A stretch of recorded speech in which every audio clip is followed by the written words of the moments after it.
Good morning, ladies and gentlemen. It's now 9:30 and time for me to open this hearing. My name is Melvin Middleton. I'm an economist and a chartered town planner and have been appointed by the Secretary of State to hold this examination into the Welwyn Hatfield local plan and to prepare a report on the DPD's soundness for the council. You should all have received a letter from the programme officer with a copy of my examination procedural note, virtual hearing participation note, together with an agenda. I will assume that you have all read and familiarised yourself with the content and therefore dispense with the full introduction, taking most of it as read. However, before I get to the matters of the hearing itself, there are some housekeeping items that I still need to deal with. Firstly, if you have any queries about the examination other than in response to what I'm about to say, please contact my programme officer, Louise St. John Howe, whose details you should already have. Also, it is not appropriate to hand in material at a virtual hearing that should already have been sent to the programme officer for prior distribution. All material that we will refer to or discuss today should be on the examination website. If it is not, then please do not refer to it. Any new material submitted to Louise after this event should only be following a specific request from myself, unless there are exceptional reasons. An agenda for this event was sent out subsequent to the invitations and was also posted on the website. I presume that everyone has a copy, but if not, please let me know now. Does anyone have any issues about the form of the agenda?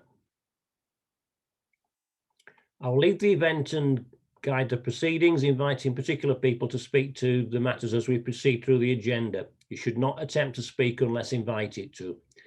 If you wish to speak on a particular matter, please use the hand facility on the toolbar to notify me, and I will invite you to join the discussion at an appropriate time. For the benefit of third parties watching, the first time that you speak, could you please state your name and, if applicable, whom you are representing?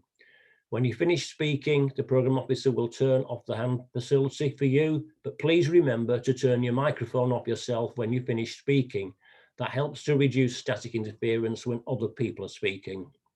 Also, for the benefit of third parties who may be watching this event, when you refer to documents, would you please refer to them using their full title and examination reference number rather than by some abbreviation or acronym.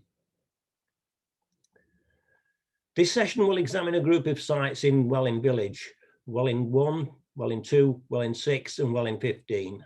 They're all located off Fulling Mill Lane and Kimpton Road. All of the sites are in the Greenbelt, and together and individually, they have a moderate high rating.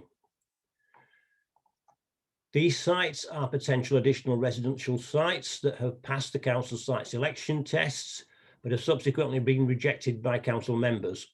So together they could accommodate about 250 dwellings.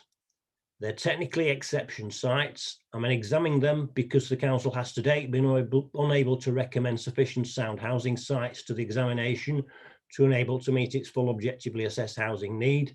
And in that context, no stone should be left unturned until it can. All these sites have not been formally submitted to the examination, so I will not be making a formal decision as to their soundness. However, to assist the council in deciding which additional sites could be submitted to the examination to make the plan sound, if that proves to be necessary, I will, however, write a report that contains my observations on them both individually and cumulatively. To avoid the council undertaking additional unnecessary work that may indicate, in appropriate cases, if there are any, where I consider the site is likely to be found sound, even with changes. Please remember not to discuss specific sites other than as itemised on the agenda. Could I ask you to not only desist from speaking about a particular site when the hearing is specifically discussing another site, but within each of the discussions raise points in accordance with their appearance in the agenda. Please can you also make sure that you are free of distractions as usual. I will take a short comfort break around about 11 o'clock, depending on where it is appropriate to take a break in the proceedings. If you're likely to be contributing to the resumed session, please do not log out until I've concluded the complete session. Stay logged in whilst we have an adjournment, but switch off your camera and microphone if you do not wish any activities in the room that you are working from to be seen or heard by everyone else. On a related point, please switch off your telephone phones, either for the complete duration of the examination or for the periods when you're actually speaking and have your microphone turned on. It's very distracting for telephones to start ringing in the middle of people speaking. I've already visited the sites, but may revisit them to look specifically at some of the matters that arise from the discussions. If any of you want me to specifically look at an aspect of any of the sites, would you raise it today and also pass the details to the Borough Council before the end of March? I would ask the Council to coordinate the points to be looked at on a site-by-site basis. If you consider the allocation of any of the sites would be unsound, I and the Council need to know why you consider it would be unsound and the precise changes to the wording required in order, in your opinion, to make it sound. If that is an option, please remember that soundness means that the proposal passes all of the 4 tests of soundness at paragraph 182 of the National Planning Policy Framework 2012. Any proposed main modifications will require consultation and may require further sustainability appraisal. As you know, at the end of the examination, I will produce a report which will recommend main modifications that are required to make the plan sound. I would remind you that this plan is still being examined using the guidance set out in the National Planning Policy Framework document that was issued at the end of March 2012. I will refer to it as the framework. Therefore, your observations should be based on that guidance and not the 2018 guidance. It's supported by the National Planning Policy Practice Guidance, which is an electronic document on the government's website that is continuously updated. I've already read the evidence submitted by the respondents and the Council. This means that in our discussions, you will not need to repeat your case to me verbatim or to give any sort of formal presentation. As I've intimated, it will be helpful to me if the discussion is broken down into the component parts as set out in the agenda. We will therefore go through each item on the agenda in order. There are a number of generic matters that are common to more than one of the sites. Items A to H provide me with an opportunity to discuss these on a comprehensive basis. Items I and J are an opportunity to discuss the individual sites. I'd welcome relevant participation through observations, comments and questions from any of you involved in each item as the discussion progresses. Turn on the handset facility to attract my attention if you wish to say something. Please note that unless I specifically agree to it, there will be no cross-examination, but putting questions to the opposing parties during the discussions by myself is perfectly acceptable and encouraged. I'll take part in the discussion as well as chairing it. On a more general point, please remember that my job is to challenge the soundness of the entire plan and not just those parts about which there have been representations from third parties. I also have to write a comprehensive report that fully explains why certain aspects of the plan have needed to be changed to make them sound, while other parts are considered sound by me and do not require change, despite the representations against them. In order to do this, I need to equip myself with a comprehensive set of evidence that has been tested and justifies my conclusions. You must remember that in some instances, I will act as devil's advocate in order to test the robustness of parts of the assessment that other people are not questioning. In other instances, I will not necessarily be expressing my own opinions. Sometimes I will be specifically expressing the views of third parties who have chosen not to be present. And again, these may not necessarily be my own opinions. If the session is not to be excessively prolonged, then it is essential that it remains focused on the remaining considerations that affect the plan's soundness. I'll therefore interrupt participants who appear to me to be going off message. I hope politely, but as I come from a different part of Britain than most of you, and where people's languages of perhaps a more blunt nature, please do not take offence at anything I say, none will be intended. Are there any questions at this stage on how the hearing will be run? Okay, then I'll turn on to the hearing and the agenda. Sites Welwyn 1, 2, 6 and 15 land at Fulling Mill Lane and Kimpton Road. Item A, clarification. Does anybody want to raise any points of clarification? Okay, well, the next point then is Greenbelt Considerations. In the context of that, I would be interested to know from people what they think about the LUC assessment of the Greenbelt harm and contribution to purposes on the 4 sites together and individually. And then moving on from that, we will talk about boundaries and other such considerations. Does anybody want to make any observations?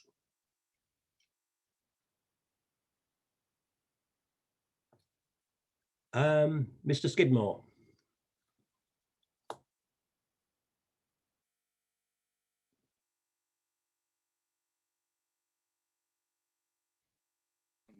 Right. Good morning. Sorry, I failed to unmute. Good morning, okay, sir. Can you hear me? Yes, fine. Thank you. Right. Okay. My points on the Greenbelt considerations are as follows. As with Digswell, which we discussed yesterday, and to some extent Oakland's Mardley Heath, the Greenbelts here are tightly defined, both to protect the function of the Greenbelt and to maintain the integrity, in this case, of the village. I think it's important at this point that we emphasize the amount of building that has taken place within the Greenbelt boundary of Welwyn over the last 20 years. More than 250 dwellings have been created within the boundary by sensible use of previously developed land.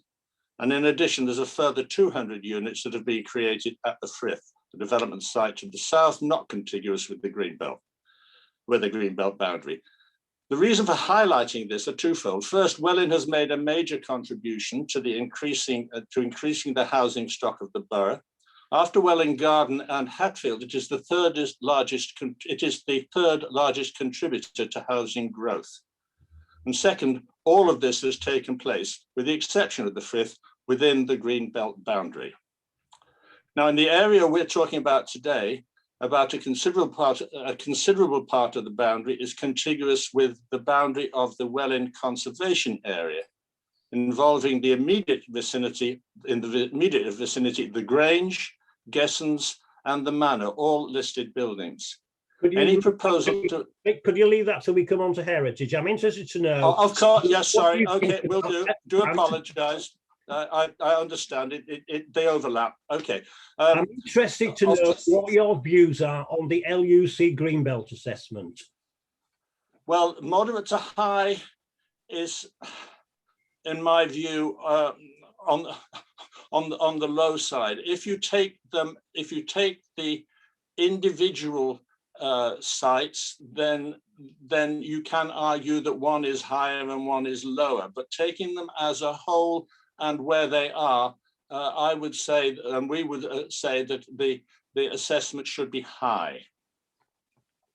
Yeah, but the point I would make with that is that LUC examined them as a whole and individually, and the result is the same for all of them.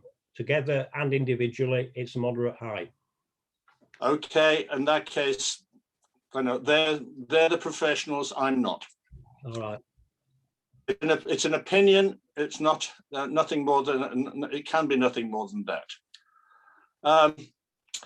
So, as all the 4 sites under consideration, Well 15 and Well 1 are contiguous with the Greenbelt boundary, and the former also with the conservation area. Well 2 and Well 6 are not, and so as undeveloped land cannot be exploited on their own, and therefore are dependent on the development specificity of Well 15. And that, I think, emphasizes the fact that the sites have to be considered together. And it is our understanding that the proposal is to develop Well 1, 2, and 15 simultaneously, which would add a further 200 houses to the village and eliminate an area that contributes, in our view, very significantly to the local function of the Greenbelt, specifically purposes C and D, encroachment and countryside protection. We also contend that a good job has been done on function E, the regenerative use of developed land, as I referred to earlier. We also note that this is an area of archaeological significance, AAS 7, that has not been investigated, but believe it to be of Romano-British, and it is believed to be of Romano-British importance. The importance of the Greenbelt here is to protect an open area of the countryside that provides excellent visibility. The Mimram Valley is, without exception of a few isolated spots, open from Kimpton to Welwyn, and once through Welwyn is open again until it joins the Lee. The key points as far as the Greenbelt are concerned, in our view, are that in the Greenbelt are not only its openness, but that sightlines both into and from the areas in question will be destroyed. Currently, for example, there are clear sightlines from Lindsay's Farm cottages across the valley, effectively missing, you don't see Welwyn, but across the valley all the way to Lochley's Farm, and also a view from Hallbush all the way over to Danesbury. If we consider, so that's if you consider the development of Welwyn 2 and 15, this would suburbanize Fulling Mill Lane from Oak Hill Drive to the conservation area, and this would then enclose the local nature reserve of Singlers Marsh. This, we believe, is contrary to the intentions of the Greenbelt regulations. Thank you. Thank you. Right, no one else got their hand up, so I presume nobody wants to say anything else about the Greenbelt. The next item I've put on is, oh, Mr. Bolton's got in rather belatedly. You almost missed your turn. Sorry about that, sir, but yeah, I'll be very, very quick. In terms of the assessment, it is medium high.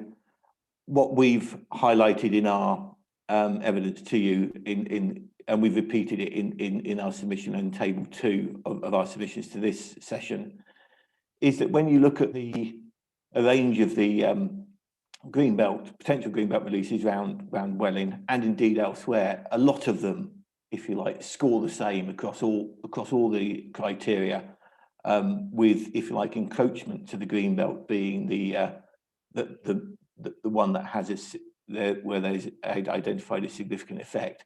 And yet, having scored all the same, there is, if you like, a range between moderate harm to high harm.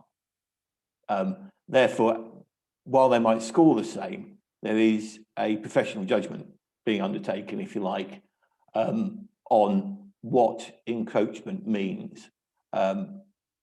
Our view is that when you look at these sites collectively, we think that the encroachment does not lead to moderate high, but actually to moderate. And the reason for that is the way that you experience a site. You experience a site if you're coming in, if you like, from the north.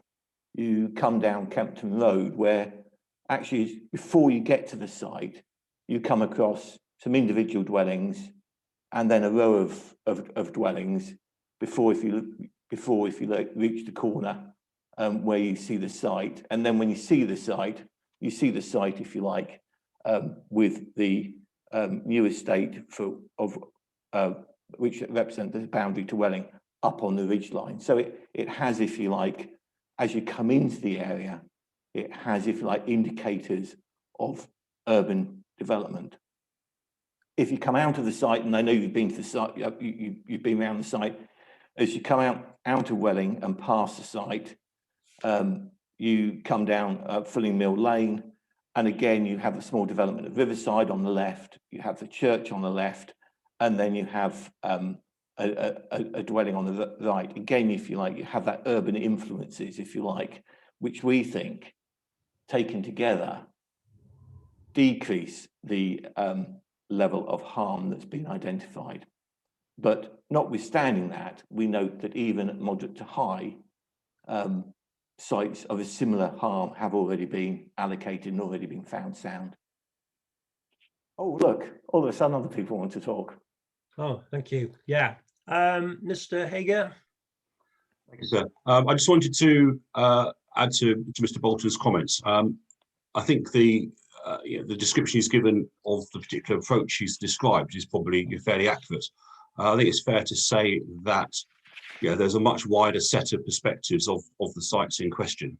So to be clear, we're looking at well 1 is overlooked by settlements on on hillsides at Hallbush and at Danesbury. If you go up to the Danesbury estate, where Grange Hill and Carlton Rise join, for example, the houses there, and likewise at Reynards Lane, have been built with a vista across the Mimran Valley, looking at the hillside, at the fields on the far side of Singlers Marsh, which is what's proposed. I mean that. So whilst the description of you driving up Kimpton Road, which to be frank, no one does at the moment, it's not a well-used route. In terms of the change on perspective from other sides, it would be much more significant. Okay, Mr. Skidmore, you've got your hand up again. Did you miss something out?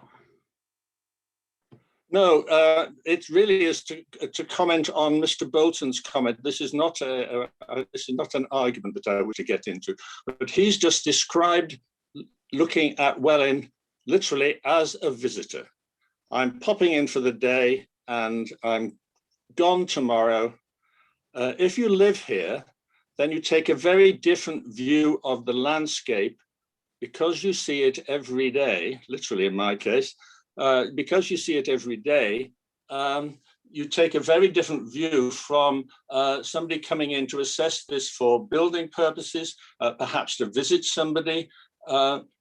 If you actually live here, your view of your understanding of the landscape and everything is very different.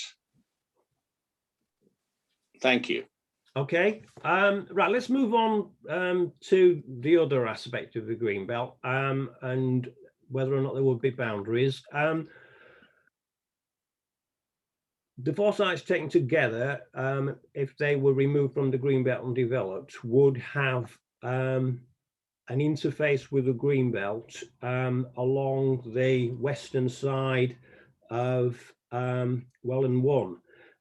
Which is currently a hedgerow, but if you stand really on Kingston Road above the cemetery and look across it, that hedgerow is not really, if you like, the end of what you might describe a physical feature as a rising valley side from the River Mimran up to somewhere near the farm at the top of the hill. So, I mean, what are people's opinions about whether, from the long-term perspective, this is going well beyond the planned period, this is an appropriate Greenbelt boundary? Or does no one have a view on that? Mr. Skidmore.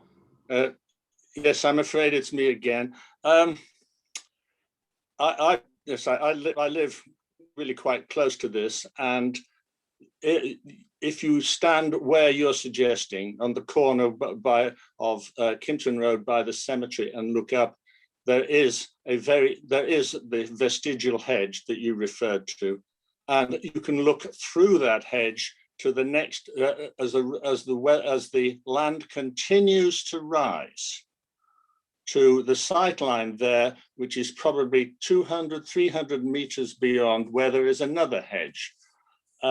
The risk, in my view, is that setting a boundary of well 1 at where the proposal is at the moment is an invitation to extend it to the next weak barrier, because the land is just moving in that direction, and that I think would be a major risk. Okay.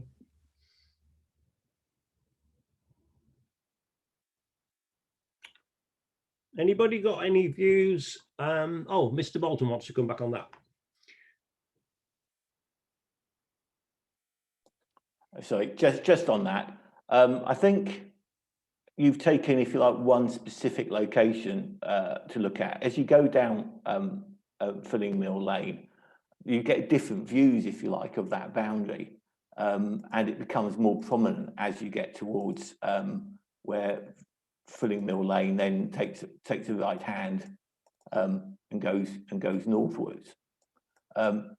And I must admit, my view is slightly different. I mean, when we're looking at a Greenbelt boundary, we're looking at, is it a clear feature on the ground? And it is a feature on the ground.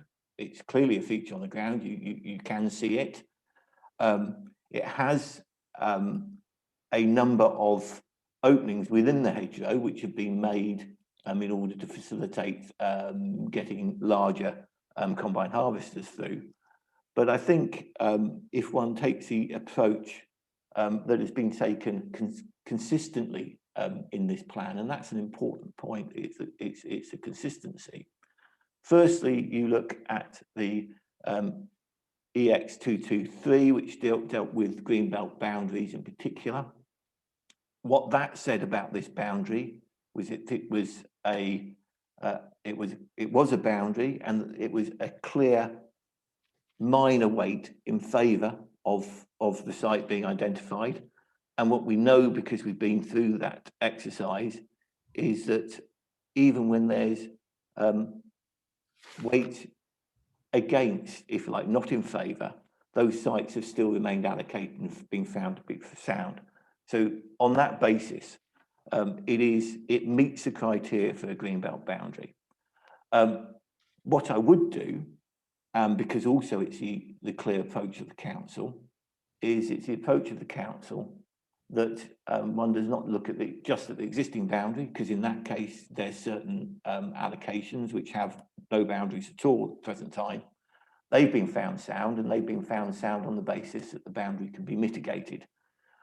In this case, if you look at the master plan, which was part of our Regulation 19 submission, but also included in this submission, you'll see that there's potential to provide a substantial strengthening of that hedgerow by planting not only of hedgerow but of trees. It's a tree belt to be planted along that western boundary. What you'll also notice is, because we are realigning the road, there's actually a chance to get a good deal of landscaping and tree planting actually on the northern boundary as well, which is presently easily defined by the road. So while I accept that when you view the boundary, it is a boundary that's seen within the context of the countryside, that's no different from many other of the sites that have been found to be sound. It's a case of, does it meet the criteria? And it quite clearly does. And can the concerns you've identified be mitigated? And again, I think quite clearly, yes, they can be mitigated. I wasn't actually disputing most of what you said. What I was trying to explore was, given, if you like, the long-term growth of Welling, assuming that it isn't frozen in time and there's no more population growth, no more need for housing, is that an ideal, the most likely long-term, most appropriate long-term boundary for development expansion, if there is any, in this part of Welling? As I said initially, you go to Kimpton Road and you look across the site. You can also go and walk along the western boundary of the cemetery and look up the site. That hedgerow is not a feature that, if you like, is important in the landscape, because the land rises beyond it, and as the last speaker said, you can see to the hedgerow beyond that.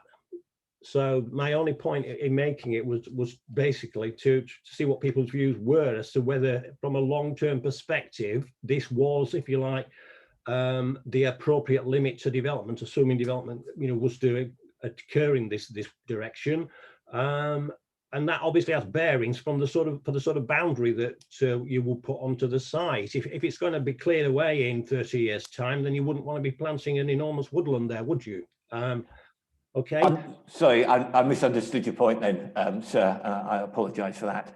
In terms of whether it is a suitable long-term boundary, one of the things I'm conscious about, and I'm sure Miss Tilly is actually going to come in, is we do have a group of listed buildings, farm buildings, which are further over.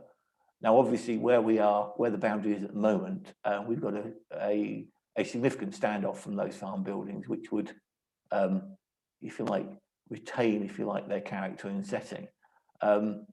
And when one looks at it, you haven't got a boundary between one for well one and that group of buildings. And I'm well aware that there have been other, if you like, when one looks around Welling, there are other opportunities. So I take the point. All I can say at the present time is I think that is a good boundary. We've not looked at whether you could move it closer to the or further along to the west, to be honest. We've gone with that because it clearly is a clear boundary. And you do refer to another hedge, but I'm not quite sure where that, I think that might actually be round the corner on some of the other sites which were assessed. I mean, so yeah, I'll leave it there, sir. All right, Mr. Tyler, you had your hand up. Thank you, sir. Yes, indeed, I was going to refer to the listed buildings at Lintz's Farm. That was a site which was also promoted, or the field adjoining Lintz's Farm, which was found unsuitable because of its impact on the setting of the listed buildings. So that would be the issue with moving the Greenbelt boundary further to the west. Mr. Skidmore. Yes, very quickly. I was going to say the same as what Ms. Tyler's just said. Well 14 or 14A or 14B, I can't remember the number, extended the potential growth of the out way beyond the current proposed boundary to beyond Lintz's Farm, and then scooped around rather elegantly to avoid the farm. I think the borough was quite right in rejecting it. Thank you. Okay, yeah, all right. Well, let's look at it from the other perspective. 250 dwellings are rather a lot.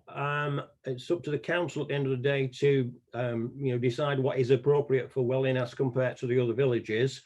We'll talk about the infrastructure costs and the need for critical mass later on. So I don't want to steer into that, but are there appropriate Greenbelt, or are there places where a Greenbelt boundary could be appropriately established further to the east than the one that has been suggested?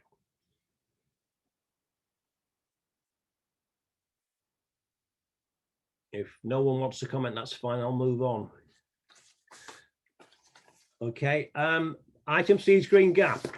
We haven't really discussed Green Gap in the examination to date, and as yet, I'm not sure I've agreed with the council, or haven't agreed with the council as to where it goes. But a number of people raised it. So this is the opportunity for anyone to give me their points of view on it.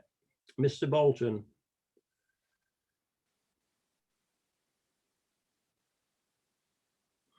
I was just going to come back on that last point you made, because it threw me a little bit in terms of another Greenbelt boundary. If 250 dwellings weren't required, I think it comes back to almost the first point you were making about where's an appropriate Greenbelt boundary and what may be, if you like, the long-term requirements for Welling, because it doesn't stop at the end of the plan period. And what I would say is I think that is the appropriate Greenbelt boundary.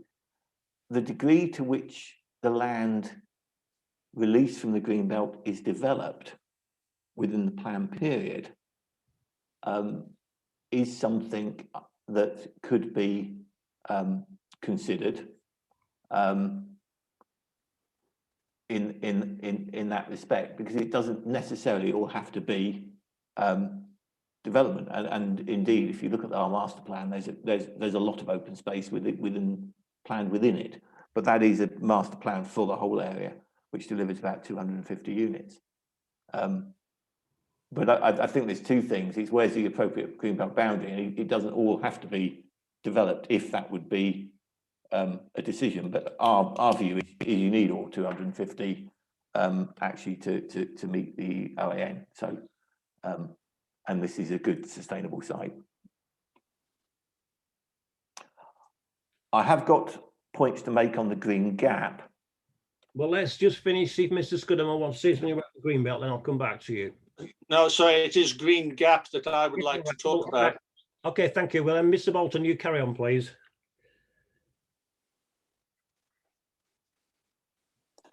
Okay, thank you.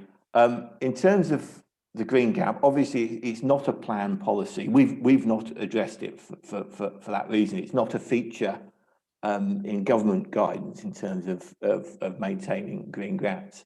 It was undertaken as part of the Greenbelt assessment, and when one looks at it, it was about its purpose was not to prevent development, but to, if you like, assist the assessment of development. And it says a couple of things. In terms of the gap here, there's two aspects of the gap. One is the Caldicot Welwyn, and that's dealt with on page 46.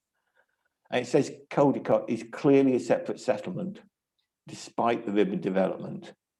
It then goes on to talk about Danesbury Park, the River Mirren, and the undeveloped hill to the south of Caldicot as being very strong features.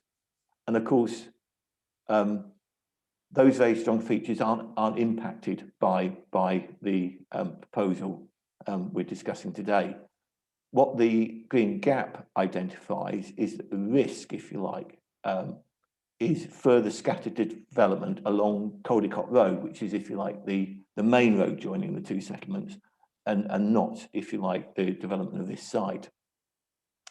It does look at the landscape sensitivity of the site, and it assesses it as moderate as part of parcel 35A, and that parcel 35A, if you like, actually swings round Welling, so it does include the site we were just talking about by Lance's farm.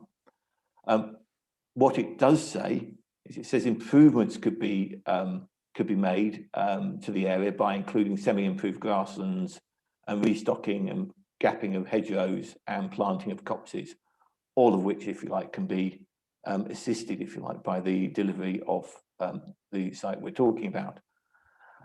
When it talks about the impact, and a couple of people have quoted the impact, it talks about the impact of what would happen if you developed Danesbury Park golf course, you developed all around the edge of Oaklands, and if you like, the site we're considering today.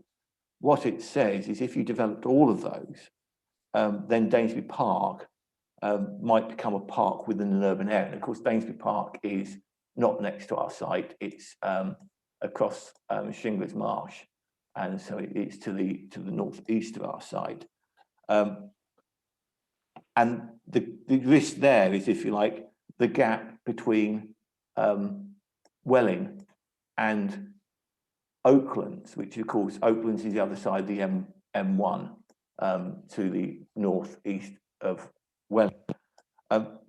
So that doesn't, in a way, the site we're discussing today is at very best, if you like, at the far eastern end of that gap, and developing here doesn't actually impact on that gap. So therefore, we would say that if you look at the evidence in the Green Gap, the Green Gap assessment that's being done, it doesn't preclude or it isn't, if you like, negative about the development of this site. Thank you, sir. Mr. Scudmore? Yes, thank you, sir. The Green Gap issue follows on, I think, from the Green Belt issue to some extent. Green gaps are important. They're about green continuity. We tend to think of them as between large urban areas. I mean, for example, between Welwyn Garden City and Hatfield, it's important to maintain a green gap there. And the Mimram Valley between along the Hertford Road is another green gap that needs to be maintained. But they are just as important for smaller areas. Currently, there is a green gap that extends from the Lockleys estate via Danesbury and Singlers Marsh all the way to A at St. Peter. To build on Weld 1, Weld and Weld 2 in particular would destroy that green gap. Thank you. Okay, Mr. Lyons. Thank you, sir. Just a couple of very brief points. As far as Green Gap policy itself is concerned, I don't think it's being suggested that the principle of that policy would be inconsistent with national policy. The fact that green gaps are not specifically mentioned in the framework does not mean that a green gap policy would not in principle be appropriate, because the NPPF recognises, even in its core principles, that policies recognise a different character at different places. The question of the green gap here, as far as that goes, the green gap study, EX 160, page 46, it acknowledges that there is some ribbon development between these two settlements, but at the moment it says they can be perceived as separate settlements nonetheless, and specifically says that the gap that it identifies between the two is vulnerable to erosion. And on page 49, they say it's vulnerable to erosion, and it would be appropriate to identify a gap policy area to retain what's described as the open and rural character of the gap between the two. And we say that's right. The generally open character of this area has been referred to in the green belt context. We agree with that point. And this is not the case to compare that judgment with other sites, but this site does have a relatively open character, which is just as relevant to green gap policy as it is to green belt. So we, in this respect, support what the green gap study says, and the development of these sites would introduce urbanising development, which would erode a gap which contributes to the separate identity of these settlements. Thank you. Mr. Bolton. Can I ask you, if you're going to take this point further, to actually read the document, because what it says about the risk in terms of the green gap is it's a risk of further scattered development down Caldecott Road. I quoted that specifically, so you could be clear about where they were identifying the risk. And what they say are the clear attributes which contribute to the separation, which in this case, for this site, is the undeveloped southern hillside coming from Caldecott, which gives clear separation. It doesn't identify this site in the context of, if you like, that gap. I gave you the correct, I think, interpretation of how that, of how one should read this document, but please do so if you wish to deliberate on it further. Okay, thank you. Right, let's move on to item D then, Singlers Marsh Local Nature Reserve.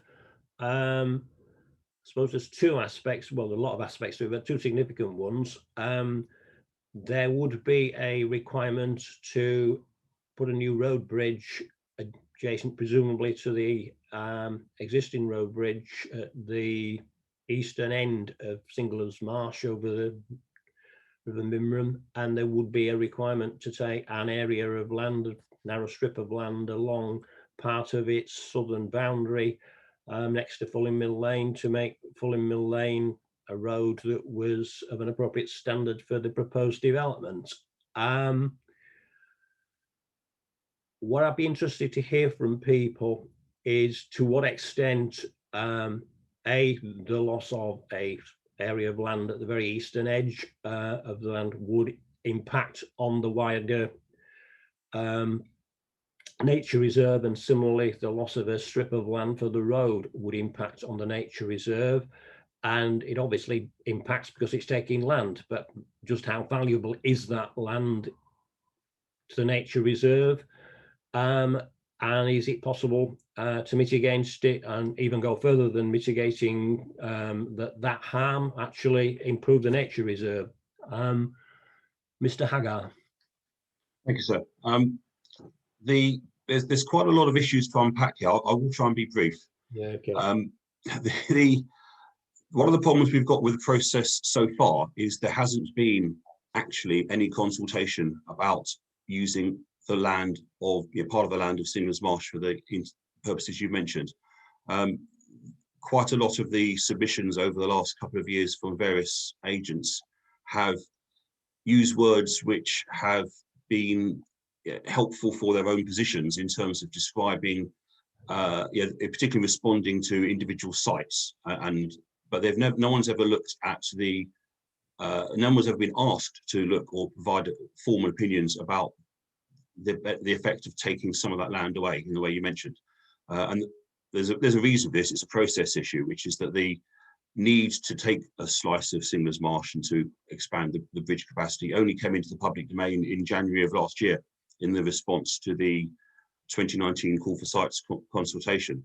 And there's been no mechanism since then and in fact, we only got clarification, we as in Welwyn Planning and Amenity Group, we only got clarification from the council last month that no such consultations ever taken place. So if you go through various documents which have been submitted over the last couple of years, you know, at various points, someone's done a survey of the marsh in the summer and referred to it as dry land. And I think you'll have seen from the submissions last month, we've had not overly heavy rainfall. We've had fairly typical winter rainfall this season, and the land has been close to flooding on the basis of that alone. So very different from the way it was characterised in one of the submissions. Likewise, a lot of the focus has been on talking about Singlers Marsh as amenity land to the south and a lovely piece of natural environment to the north, ignoring the whole of Singlers Marsh from the southern edge where it touches Filling Mill Lane all the way into Codicut on the northern side. All of it is designated as a local nature reserve, and all of it is designated as a wildlife site. And none of the descriptions I've seen have made any mention to the river, which is a separate ecological issue in its own right. So that was the context I wanted to paint. In fact, one of the reports from the council even managed to locate the wildlife site on a map as the grass verge opposite the roundabout, a junction of Link Road and Codicut Road. So that this all speaks to fundamentally that there has been no consultation taken place, and so different submissions have been able to take their own perspectives on it, and there's been no rigorous approach. The council has confirmed that the only submission they've ever received was in 2016, so before this possibility came into the public domain, and that was from Herts Ecology. I was speaking to Herts and Middlesex Wildlife Trust yesterday to understand why they hadn't engaged with this so far, and they said they'd never been asked to, and I think that's representative of most of the groups involved with natural environment across the area. So I just want to give that some context, sir. I apologise to take a little bit of time. I think that the particular points would be that the whole of Singlers Marsh is designated, as I said, as both a wildlife site and a local nature reserve. The southern end is described, and not unreasonably so, as amenity land, as opposed to the more wilder aspects of nature on the northern part. There is one reason only why it's amenity land and not the same nature as the further north parts, which is because of the archaeological aspect. Now, I do appreciate you want to talk about heritage separately, but I'll just really briefly mention the issue at stake here. The southern end is very basically parkland, because in the 60s and 70s, when the cutting for Link Road was being developed, the spoil that was cut out was basically dumped and distributed around the southern end of Singlers Marsh, converting it into land, of amenity land. The archaeological community are well aware that what was in that was the remains of vast amounts of the Roman remains of the old Welwyn settlement at that time. So the reason it has less natural interest is because it has higher archaeological interest, and that's not being addressed at all in anything that we've seen. And then you're looking at the river itself, which variously was described. I think someone described it, someone of the documents, as of being of regional significance. If you talk to people in the natural environment world, they will refer to it as having global significance. It is a chalk stream. There are something like 200 chalk streams worldwide, of which about 85% are in the UK, and of which about a dozen are in Hertfordshire. This is one of them. They are very much more fragile ecosystems than a regular river, and I won't bore you with the details. I'd be happy to provide you with them if you wanted, but I suspect you don't need those. They are much more fragile. They are much more prone to pollution effects, and so on. They are arguably an irreplaceable habitat, if I use the phrase from the framework, and I've not seen that addressed anywhere elsewhere. Singlers Marsh is both a local nature reserve and a wildlife site, and that surely highlights its ecological significance as well as its cultural significance to the local community. It hasn't, the ecological significance goes much further than just the local population's view of this. The other thing to bear in mind is it does flood. We've had several major flooding events in the last 20 years. It regularly comes close to flooding most winters. The strip of Fulling Mill Lane that would run across the southern edge, which would need to be expanded, if you look at Environment Agency website, is in flood zone 3. So the amount is not simply what would be involved in putting a wider road through that, and not just the 5.5 meters of roadway, but the commensurate. If we're talking about people walking from these sites into the village, then we need pavement, which we don't currently have. So we're talking about a much wider stretch. We're then talking clearly about quite a lot of flood mitigation measures if we're putting a road through a zone 3 piece of land, which obviously has implications in terms of taking up even a wider chunk of Singlers Marsh for that. Some of the submissions I've seen have referred to the fact that the amount of abstraction coming of water out of the river has been in flux, and somehow this can be tinkered with to offset the amount of flooding that happens on the land. I think some of my colleagues in the parish council in this call can speak more to this if need be. But the abstraction situation is very stable. There was a change made several years back. It's now very stable. There is no real ability to modify that on a day-by-day basis to cope with flooding. We're talking about somewhere which has a very high water table. It's not the water in the river that's the problem, it's the water inside the land, and that can't be affected in the same way. The obvious issue would be, if currently we have a road with very low levels of traffic, and we're now talking about having this road as the main access for development of up to 250 new homes. The number of cars that would be commensurate with that, and the number of cars using that road at rush hour for school, or referring simply to pollution. Digressing quite a lot from Singlers Marsh. We've got an item on down the list for transportation. I was referring simply to pollution aspects. I'm not talking about the traffic levels, sir. I was just talking about the pollution. We've already got a situation where we're getting runoff from Codicott Road into the river as a result of recent works by the Highways Department. If we're talking about 250 houses worth of cars driving along that road, the pollution, not just in terms of atmospheric pollution from the exhaust, but in terms of metal and rubber and fuel spillages, etc., it all goes into the river, and that's the point I wanted to make. And we'll be relieved to hear that's my final point. Okay, a couple of points. We'll talk about heritage later, but you mentioned the fact about the villa. Is the villa under Singlers Marsh, or is it somewhere else? So it's not. So what's the relevance of the villa? I didn't mention the villa, sir. The villa is on Well 15 and behind Well 15. What we're talking about here is the link road, which is. I understand that they dug a lot of. That's the only point. That's the only point I was making. They didn't know it was there, I presume, when they started putting the link road through, and the material was dumped on Singlers Marsh. Yeah. They didn't know it was there. It was dumped on Singlers Marsh. At the time, there was no requirement to look at it. So planning rules at the time didn't require anyone to care about it. It was a local archaeologist that sifted through it, and that was it. But I didn't mention it's not in situ Roman remains. It's Roman remains that have been moved from another part of Welwyn. Yeah, absolutely. I wasn't mentioning the villa at all, so absolutely agree with that statement. Okay, right. Thank you. So, I mean, as no one else has got their hand up, what's your view about, the bridge? It will take a small area at the eastern end of Singlers Marsh. Is that compensatable by, providing other land elsewhere, improving the facilities, the habitats on the rest of the marsh?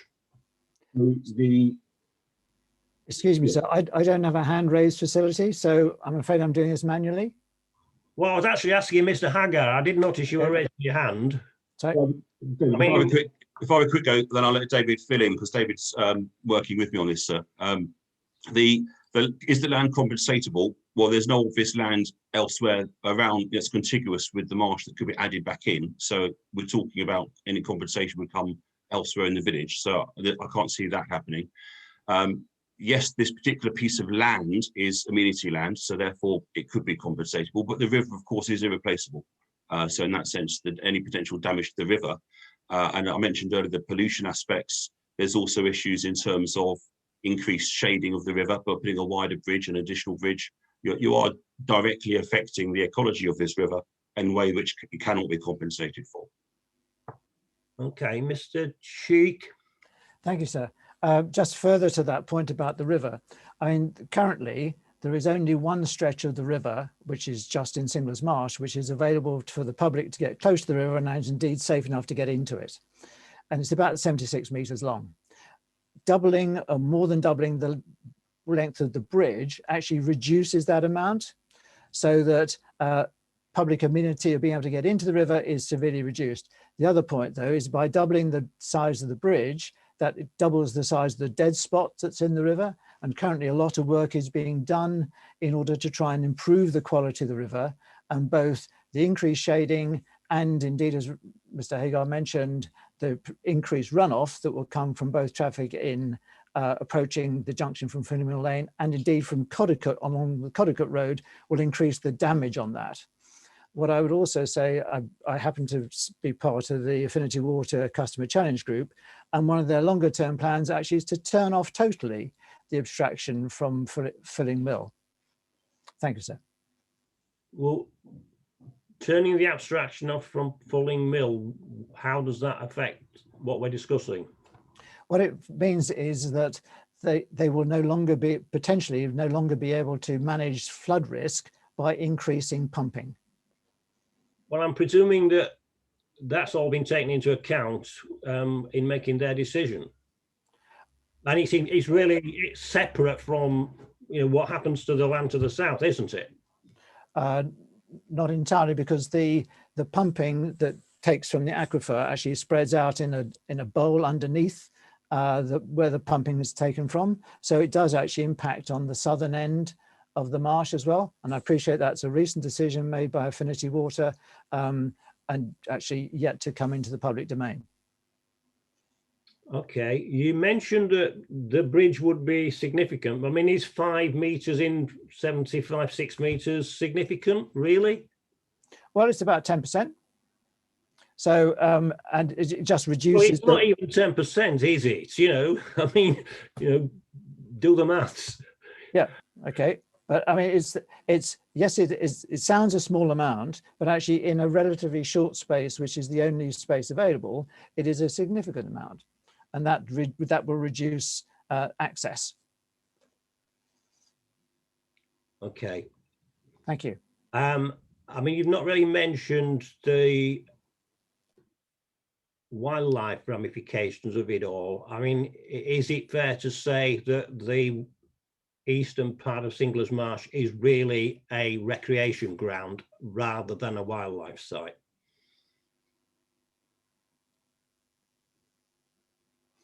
So, yep. I mean, there are, as usual, I mean, the normal range of birds, animals that inhabit the southern end of the marsh. You can see the nests up in the trees still, and those trees, which are tall trees, would disappear as part of the road widening. So there is as much wildlife in that end of the park as there is further up. Okay, all right. So the western end then is not more critical. I mean, if you go to it as an outsider, yep. I mean, it looks like any normal, you know, recreational ground in a village where, you know, people go to kick balls around, people go walking dogs there, etc., etc. I mean, to what extent is this different from that? It certainly has the capability of being enjoyed for sports, kicking balls around, walking dogs, etc., and picnicking, as indeed does the side further up. That's not wildlife, is it? People going for picnics and kicking balls about. To say it's commensurate with, you know, recreation grounds that one finds in most villages in England. It is commensurate with that. However, within the context of Welwyn as a whole, it is an area which actually allows wildlife to be there, and as previously mentioned, it's part of the wildlife corridor from a long way away. Okay. Mr. Hagger?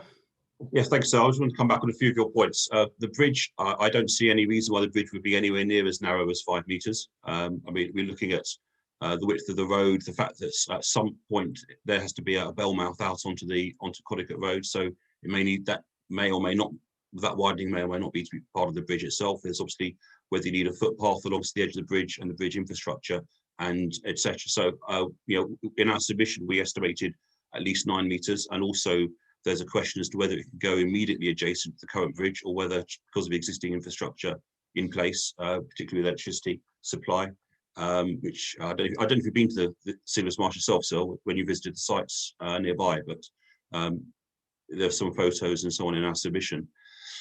So we're anticipating a much higher than 5 metre, much wider than 5 metre, and therefore that's where we get over 10%. I think we calculated 14% of the available river frontage would go. To your point about what, I don't want to get bogged down on this, but you know, from a point of view of pedestrian access, wouldn't you use the existing bridge as a pedestrian access? I would have thought so, but I don't know what the rules are about how you do it. Well, 5 why metres would is you not be too narrow. putting 2 footpaths across a new bridge? I think you said in previous hearings, sir, that ultimately some of these are planning issues. So I don't know the detail of what will get through the planning process, but I think 5 metres is definitely at the narrower end of the range of possibilities. Possibly so. Yeah. Okay. Also on the wildlife side, I just wanted to talk about, yes, the southern end. I think of Singlers Marsh as being north-south strip, so we're talking east-west and south north-south, but we're saying the same thing. It is more amenity land. It is not an area which is naturally taken to recreational games. It is very much a place where people go to enjoy the countryside, and as David says, it does have quite a wide variety of wildlife there. It is not as wild and rugged as the northern end where the grazing takes place, but it is not actually really used for in the way that for ball games, etc. That's not the way the local communities has taken to using it. It is also a place where we have annual events in terms of, particularly a couple of times a year during the summer. We have whole village organised events on there.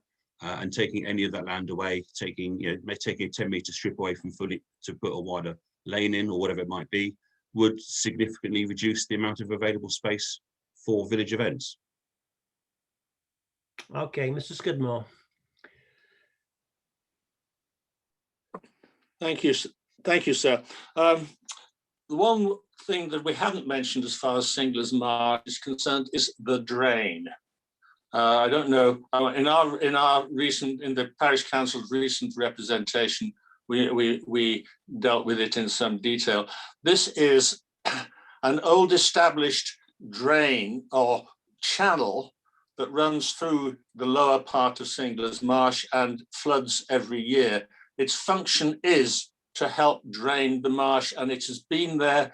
Well, it's not on the 1810 Ordnance Survey's maps, but it is in the ones from the end of the 19th century.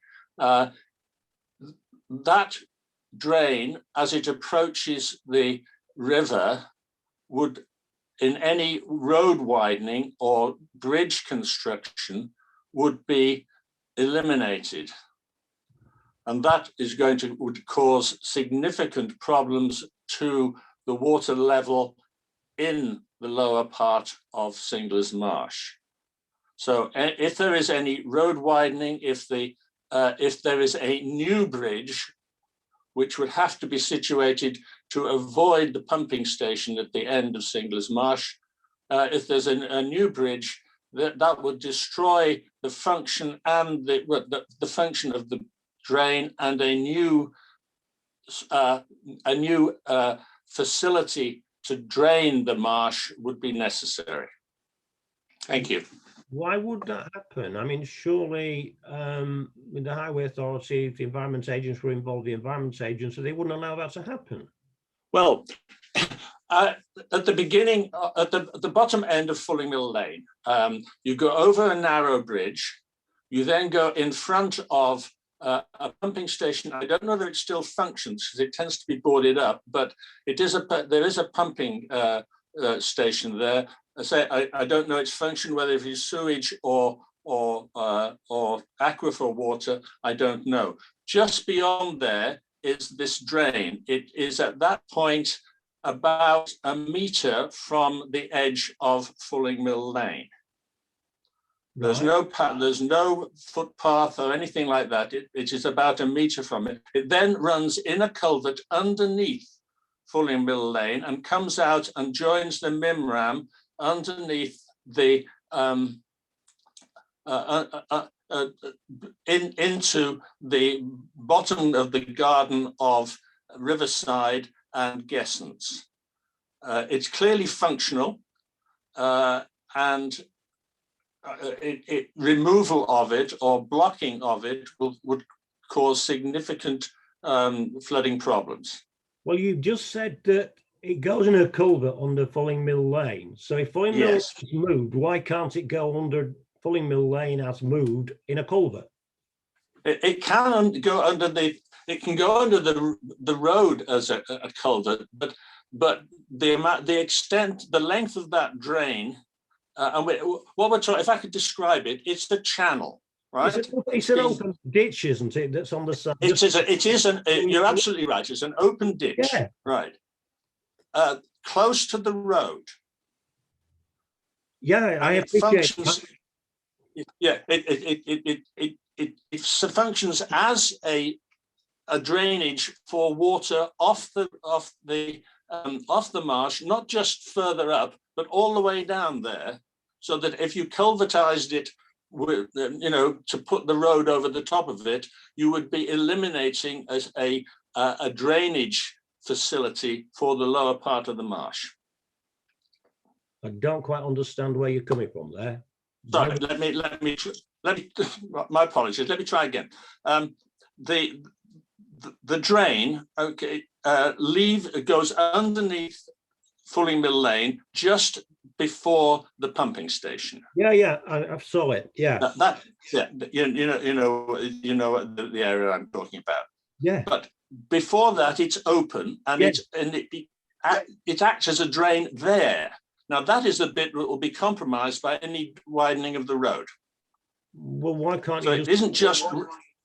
Why couldn't you move the drain? If the road. You could, but that would then, that again would be a major ecological change to the bottom end of the marsh. Okay. You'd have to dig a new drain that drained off the marsh at a different point from where it drains at the moment. Okay. Mr. Bolton? Interesting. Just maybe and I don't want to get into this a great deal, but details of the highway works required were included in our Regulation 19 submission some time ago, and they are also included for the purposes of you not having to look them up in the Appendix 8 of this submission to you. And I apologise for giving you appendices, but it does assist, if you like, people who are... It's okay, I can get them up if you want me to look at them. I think it's probably, it might be quite helpful if you can go to Plan 4, which is very much towards the back of our submissions to you.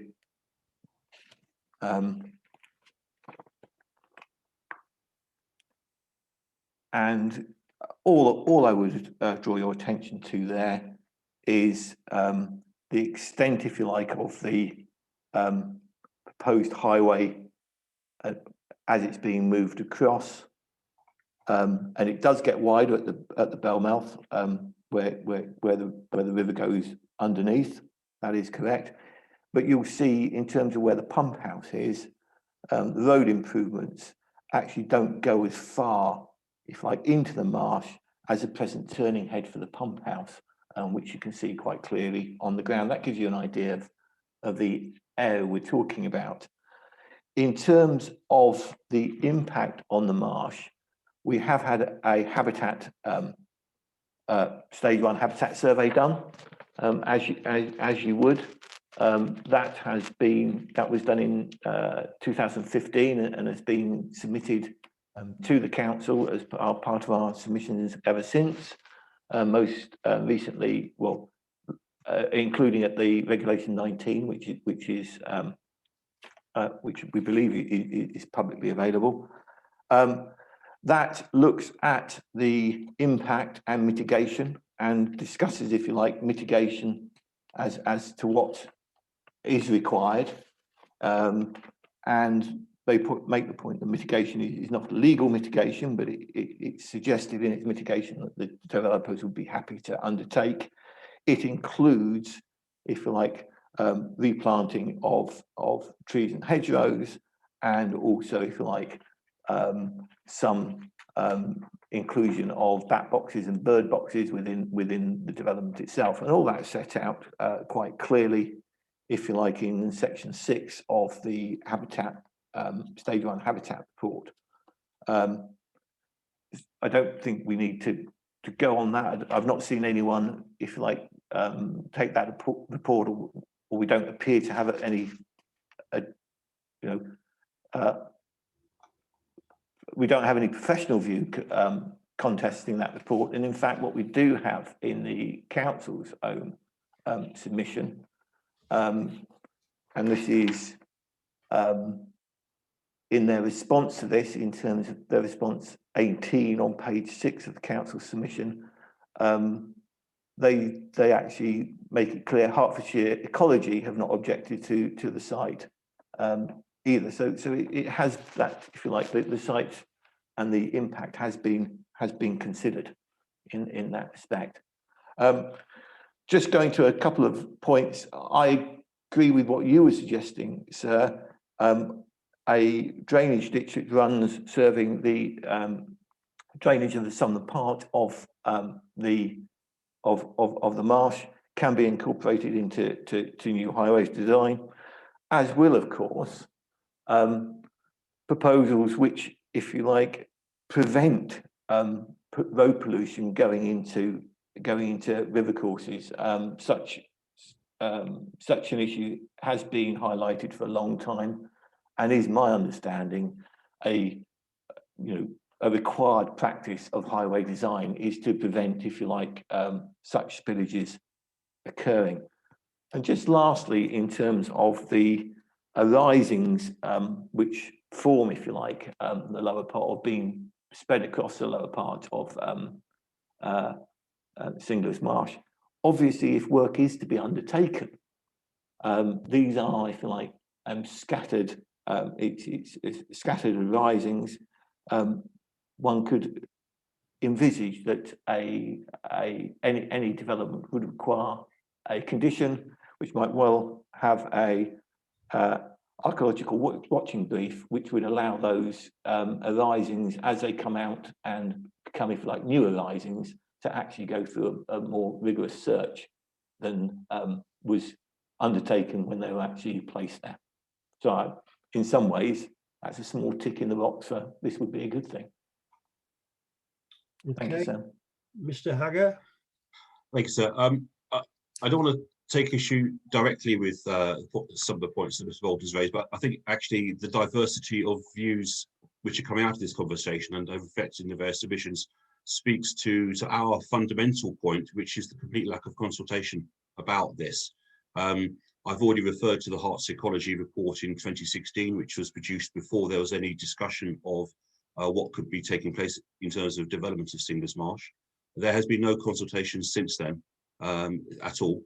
We've got views in some of the submissions about removing the trees where the bats roost at the southern edge of the marsh without any issue arising. Other parts of the Wildlife Trust says they've not been consulted and haven't had a chance to put that forward at all. So without going into the detail, I'm just really trying to highlight the fundamental point, which is there has been no comprehensive assessment of these competing views about the effects of doing this on the habitat. including the fact that there are submissions from the developers about how the road network would be remodelled. Those are just submissions. I'm not aware that they have been agreed with the Highways Department. Maybe people on the school could indicate whether there has been. But as I understand it, they are simply submissions. We don't know if they meet the minimum requirements and whether, in fact, the eventual solution would be larger than those plans show and therefore have a larger impact. We don't know. There is no mention in the developers' reports of the river at all. So on the one hand, to say that they would take all normal measures to avoid road pollution and therefore say it's not an issue. And it clearly is an issue. The river is an irreplaceable habitat according to the framework and has to be treated very carefully. And it's a flood zone. They're putting a road through a flood zone 3. It's hard to see how you can fully mitigate against that. So our fundamental point is that without that consultation taking place, we don't know actually. There are genuine reasons for these concerns. We don't know in the round whether they can be addressed until there's a proper investigation. Yeah, but remember, this is a local plan examination. It's not a planning application that's being considered that might need it. And I've got to, if you like, and do ask for information that's fair and reasonable, but it's got to be proportionate. And there is a scheme that the promoters have put forward for sorting the bridge out at Fulling Mill Lane. And it's there for anybody to see. As far as what you say about consultation, I can't say that I disagree. I agree with you, because not only have we had the consultation that has resulted in all you people being here, and probably 2 or 3 times as many people making representations that I've got in front of me about it all from it, but the council have consulted a couple of times while the examination's been going on. It's called for sites, consultation, etc. So there may not have been a planning application type consultation, but then that's not appropriate in a local plan situation anyway. But there has been consultation, and as far as I'm concerned, the consultation at the council's done perfectly satisfactory. I really strongly disagree, you can. Well, the facts are there, sir. Which the first time the council mentioned this as a possibility of using Singlers Marsh land was in their response in early January of last year to the 2019 call for sites consultation. The call for sites was asking for responses to each individual site. Various wildlife bodies were not asked to comment on the possibility of developing Singlers Marsh. There has never been an opportunity to comment on that, because the possibility of even developing Singlers Marsh in order to provide access to these 4 sites wasn't in the public domain until 12 months ago. It's as simple as that. Remember this examination's been going on for 4 years, and cites in the evidence base that I inherited, if you like, when I began examining the plan. Okay, it wasn't a site that was in the Regulation 19 submission, but it was certainly in the historical consultation evidence. I'm not so sure there was. The first time the public became aware of this as a possibility was in early January of last year. And in particular, for example, I mentioned earlier, we spoke to the Herts of Middlesex Wildlife Trust yesterday, and I said, why have you not submitted a response about the effects on Singlers Marsh? And they said they were never asked to do so. And they have been monitoring the process. Indeed, you're talking to them in your hearing this afternoon. So they're involved in the process of the plan across the borough. They have never been asked or given an opportunity to provide a response about Singlers Marsh. Well, it doesn't really work like that. I wouldn't expect the council to go writing to every amenity body, everyone who might or might not have an interest. I mean, they, put adverts out and they'd write to a list of consultees. I'd be surprised if the Herts Wildlife Trust were not on that list of consultees that were sent around Robin Red letter. Indeed, that was my point. That was my point. Yeah, that they've responded to individual sites where they have an issue within that site.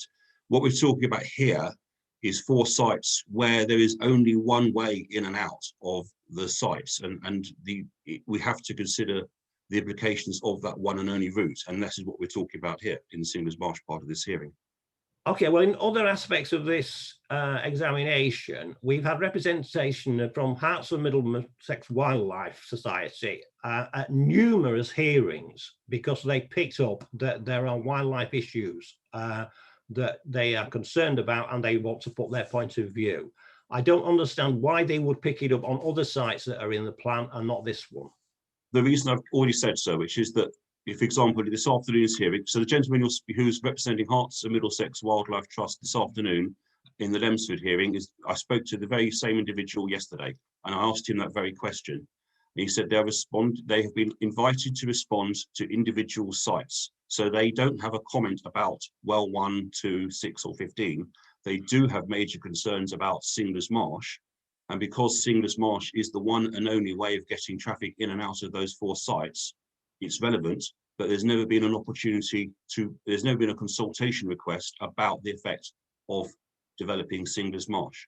So the opportunity has never arisen in the process. And that is why. No, that's not right, is it? If they're there this afternoon, and they've been previously about other matters in the local plan as well, if they picked up what was happening in or what was suggested in Lemsford, and want to come to that and made representations, presumably through the publicity on the consultation prior to this hearing, they had the same opportunity to pick Singlers Marsh up because it's in the same consultation. With respect to, it's not the same consultation. They're responding to the call for sites 2019. Singlers Marsh was not mentioned in the call for sites 2019. Well, Singlers Marsh isn't a site, is it? That's the point. Piece of land that's affected by off-site highway infrastructure. As I said, that's the point. Yes, I mean there is only one way in and out of these 4 sites that we're debating this morning. It goes through Singlers Marsh. Singlers Marsh has not entered the public debate until 12 months ago or 14 months ago, the process has not given these bodies the opportunity to make those responses. It's as simple as that.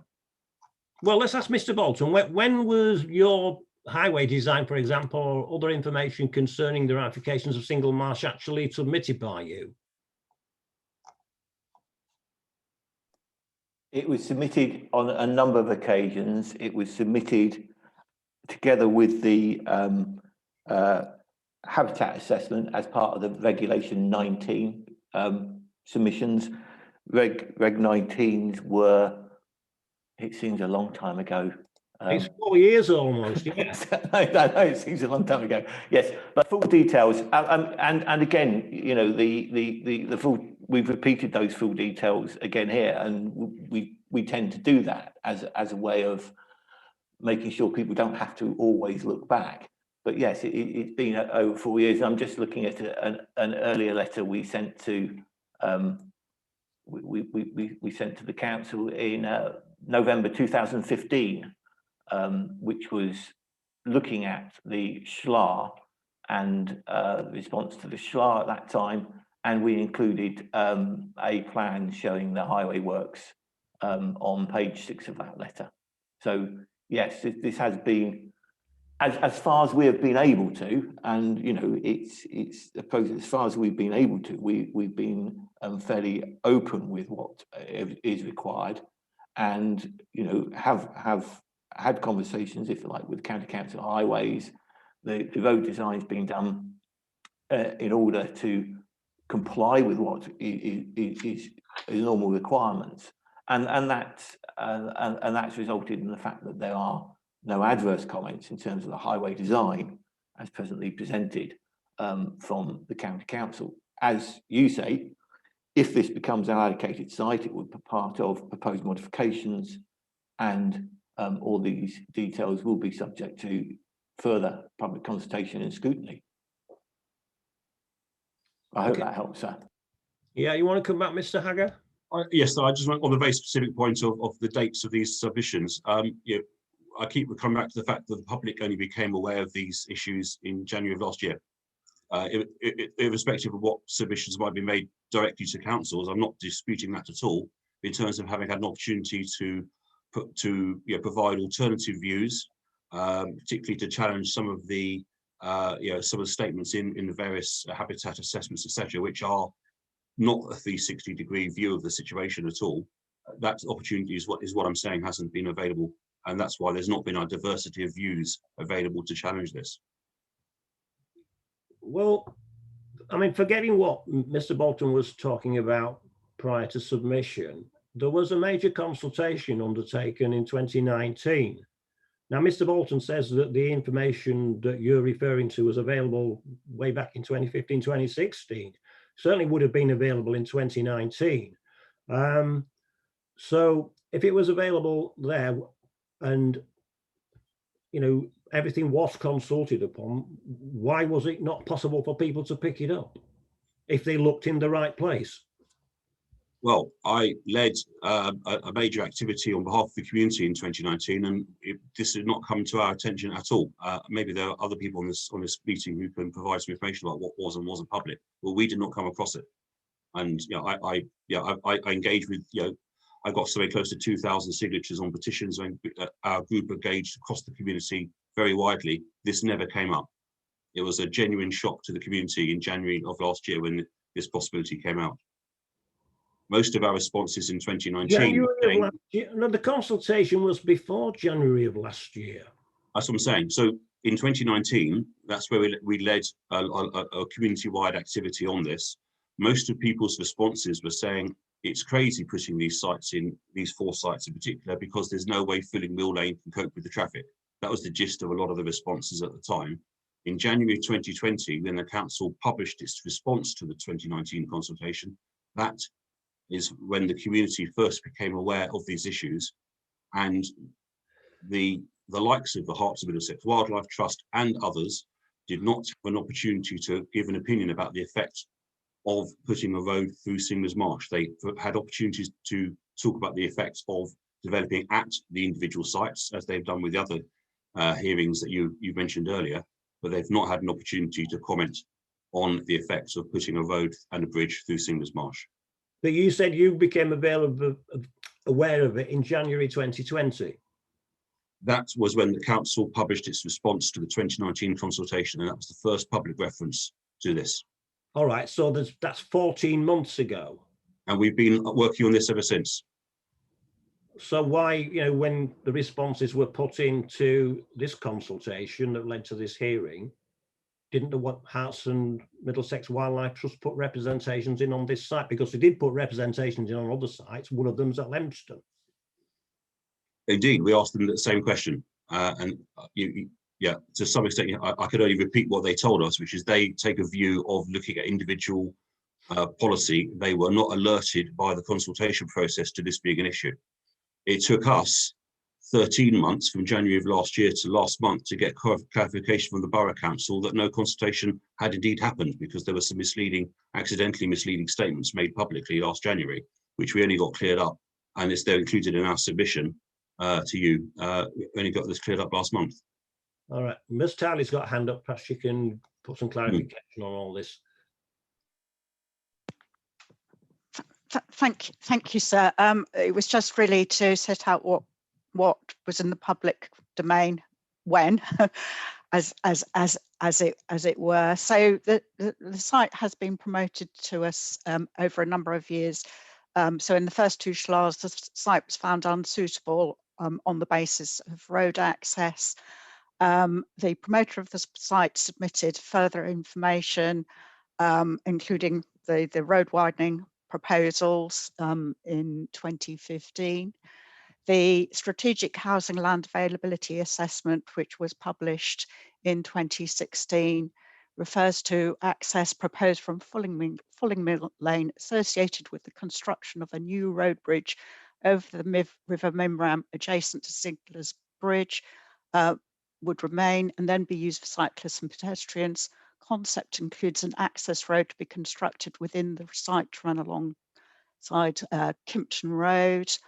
Land outside the promoter's ownership would be required to facilitate road widening to Fulling Mill Lane highway upgrade. So that's what was published in 2016, but the site obviously wasn't selected by members. And in the Regulation 19 response, as Mr. Bolton has said, details of what had been submitted to the council were included in their Regulation 19 response, and those are all in the public domain and have been publicly available since all those representations have been processed. So. All right, thank you for that. I think we have to leave this as it is. So anybody want to say anything else about Singlers Marsh? If not, it's probably an appropriate time to break for coffee then. It's 11 o'clock. So I will adjourn until 11:15. As I said at the beginning, unless you want people to hear conversations during the break, please turn your microphones and your videos off.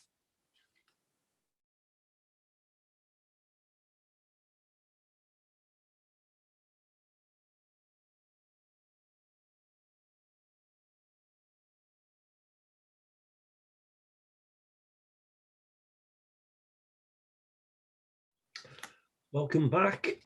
Mr. Linus, you had your hand up while we were discussing Singlers Marsh. I wasn't sure whether it was there at the end. If I missed you, I apologise. Did you want to say something, or was it said by other people?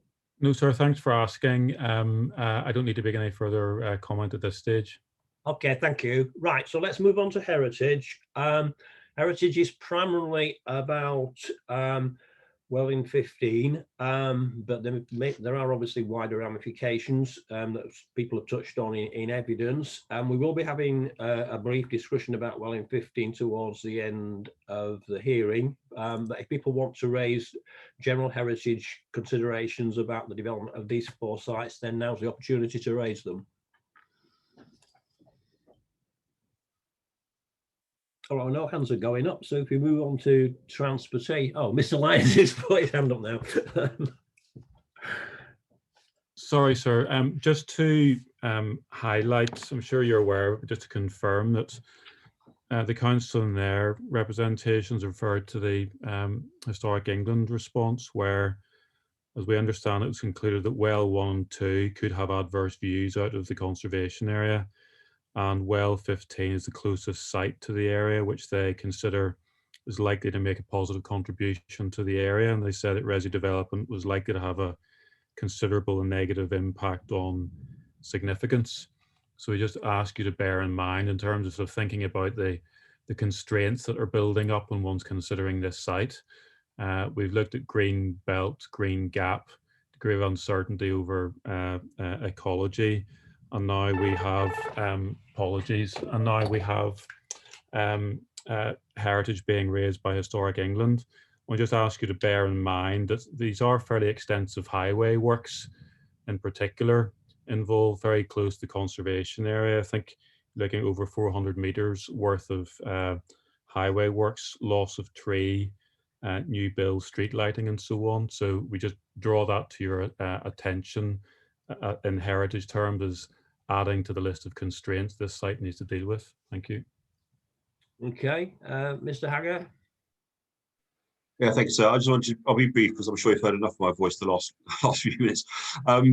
Just to very briefly, in terms of the overall context, the reason why on the heritage side and the archaeological side, this particular part of the village excites people so much is because it is believed generally to be the original heart of the prehistoric part of the village. So there are remains around the village area going back to the Bronze Age.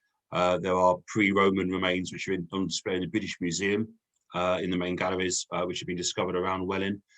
So we know the place has been continually occupied since pre-Roman times. Very little has ever been found because the archaeologists have reason to believe, genuine scientific reasons, that the heart of the Roman settlement was basically in the area of Well 15. So that's the reason why people, just as context for it, the reason why people get so exercised. It's not a question of, well, we might uncover something specific if we dig here, and therefore we'll do an archaeological survey before we build anything on this particular site. Actually, what we're talking about is the very heart of the prehistoric part of the village, and that's simply the reason why people get so excited about it. Okay, Mr. Bolton. Thank you, sir. 2 points, obviously, archaeology and the conservation area. Starting with the conservation area, yes, the conservation area does go up and include the new development at Riverside, which you will have been aware of, and of course the highway works will be to the north of that new development at Riverside. So yes, while they'll be adjacent to the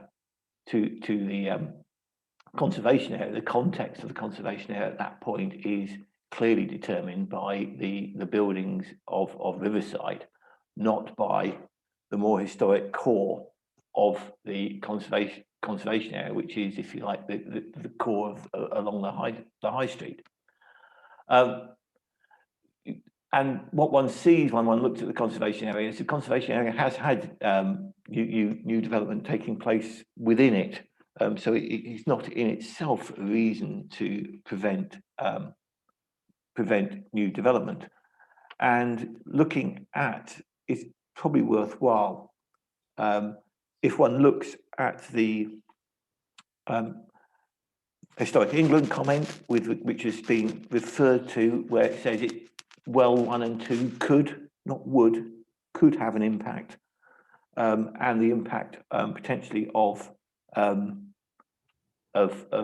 well 15. If one looks at the master plan, what one sees is the bottom corner, if you like, of the conservation area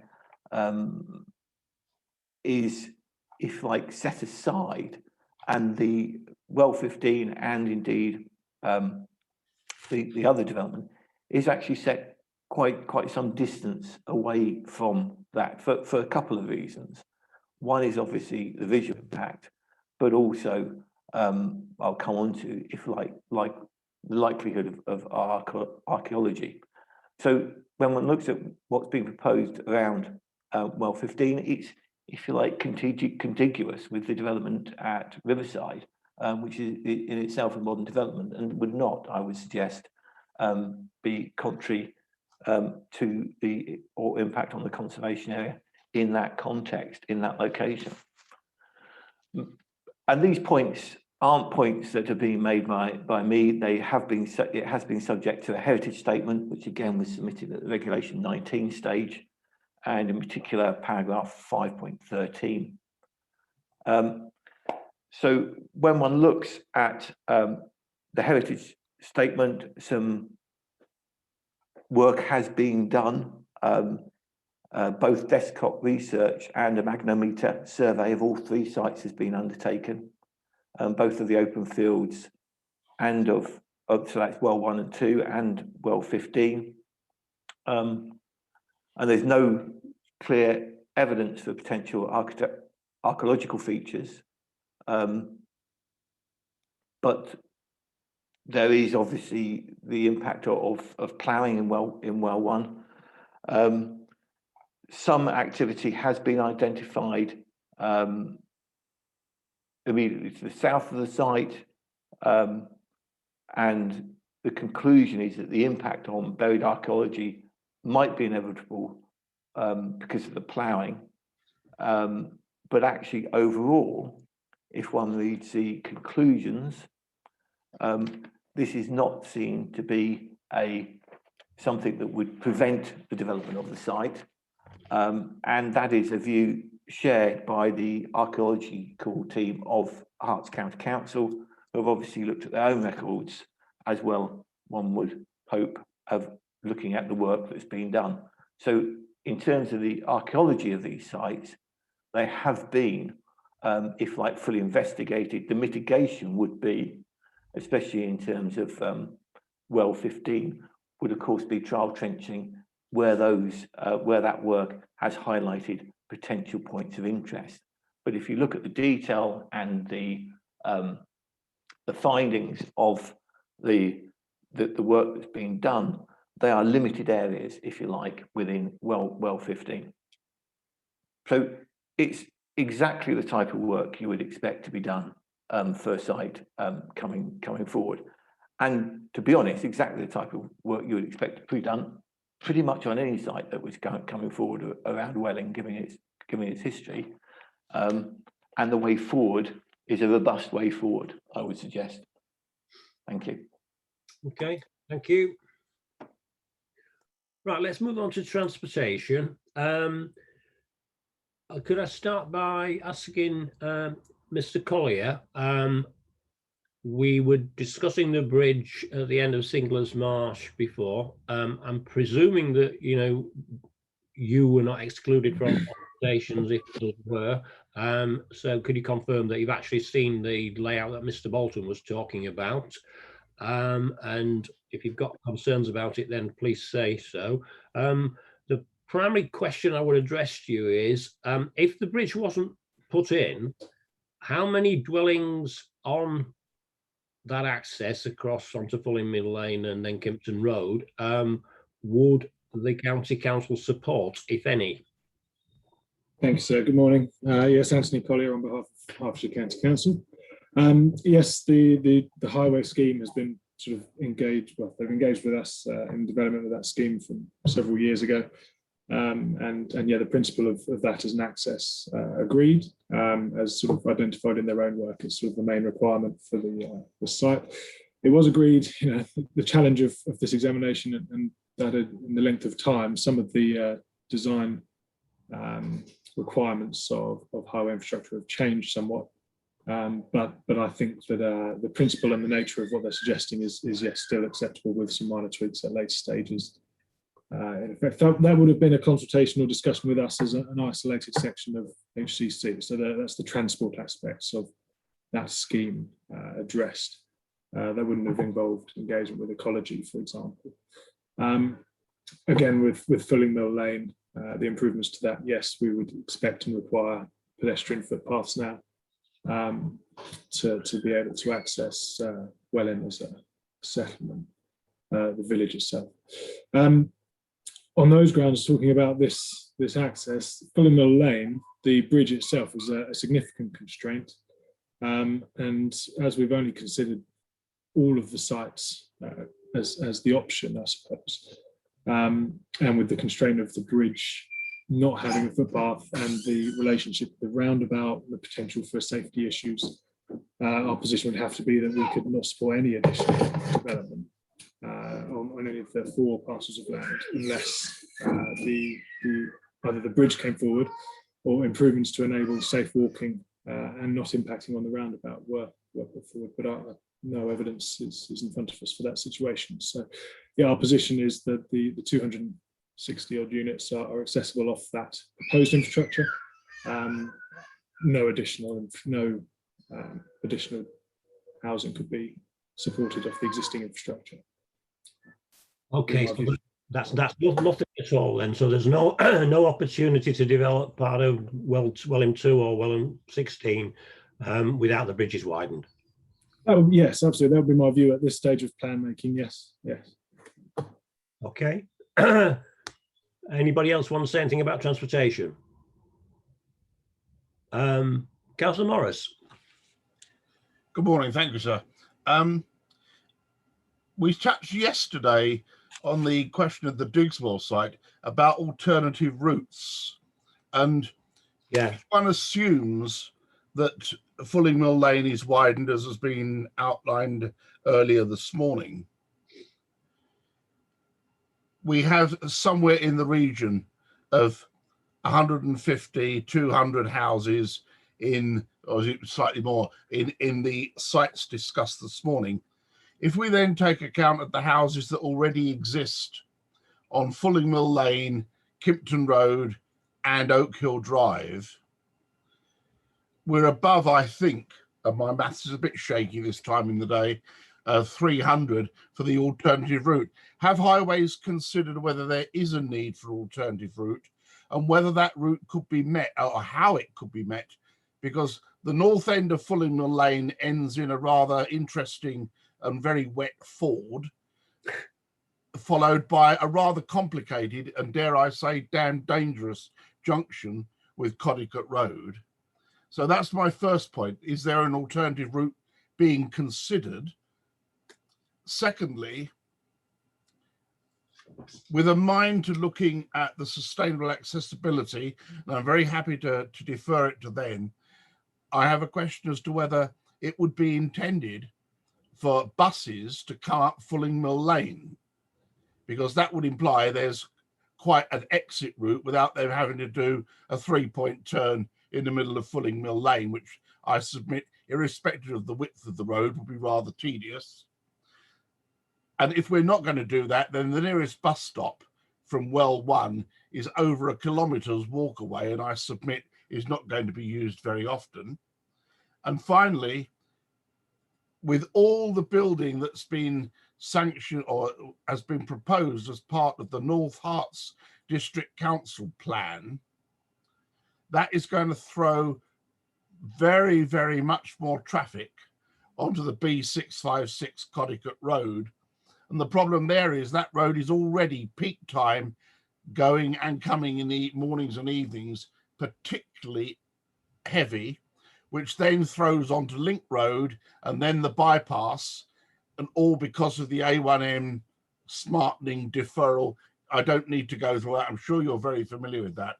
But that roundabout is going to be a crucial pinch point as to how you deal with the increased traffic from Connecticut and how you deal with the new traffic coming from these proposed developments. Thank you, sir. Okay, can you address that, Mr. Collier, please? Yes, on the first point in terms of emergency access, I did raise that again with our DM colleagues that considered this site at the point, and I'm afraid I haven't received a response other than at the time, several years ago, it was considered that there would be alternative routes, which I consider as Kimpton Road and Filling Mill Lane. But I completely take on the view of Councillor Morris and would like to respond. I can provide a written response to that if that's okay. I just think I would add to your point there that if you examine the further reaches of Kimpton Road, that brings about some very challenging civil engineering, I would suggest, aka expensive.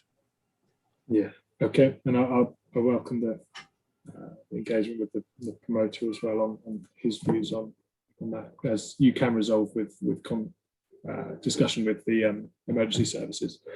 On the second point, in terms of bus access, yeah, the village itself, in the context of Hertfordshire, has provision or access to public transport. Namely, the 301 is probably the only sort of service of real use, providing access directly into Welwyn, and does go wider, but in terms of usable for commuting and accessing facilities, the 301, and as suggested and said by Mr. Morris, yes, it's some distance from the development location, notably with the lack of permeability from Well 1 down to Welwyn.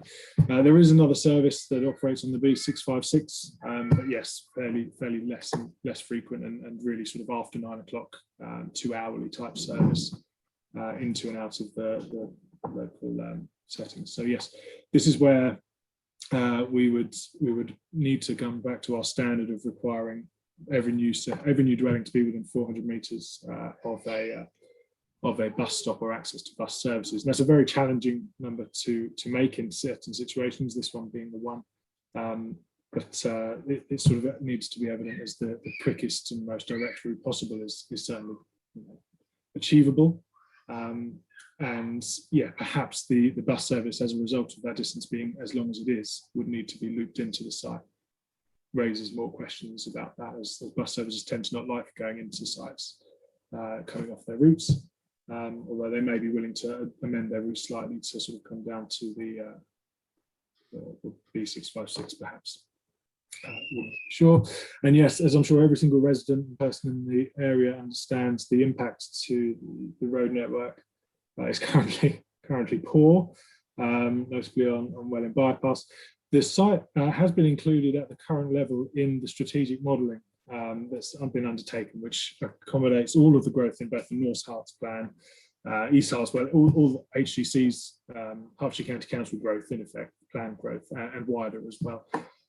There are impacts to the road network. It does get worse over the length of the plan period.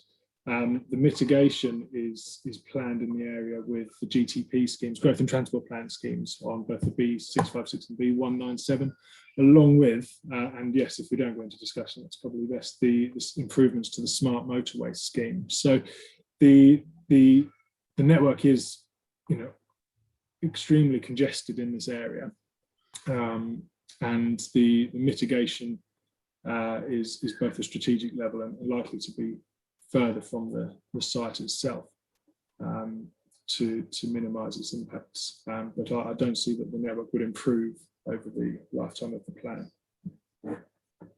I hope that answers or begins to answer some of the questions. Yeah, thank you. Just a couple of points. Does the county council have a standard for the number of dwellings that it would allow from a cul-de-sac of appropriate standard roads? Yes, yes. So well, 300 dwellings off a single point of access, single vehicular access, but that could, as we could also have an emergency access. That wasn't the all mode access point for vehicles. And the basis of that is emergency access is the one factor, and the second factor is if any works were needed on the access point, then it needed to be closed. It sort of stems from historic highways guidance that 300 is a level where sort of the impact is minimised, but still inconvenient, obviously.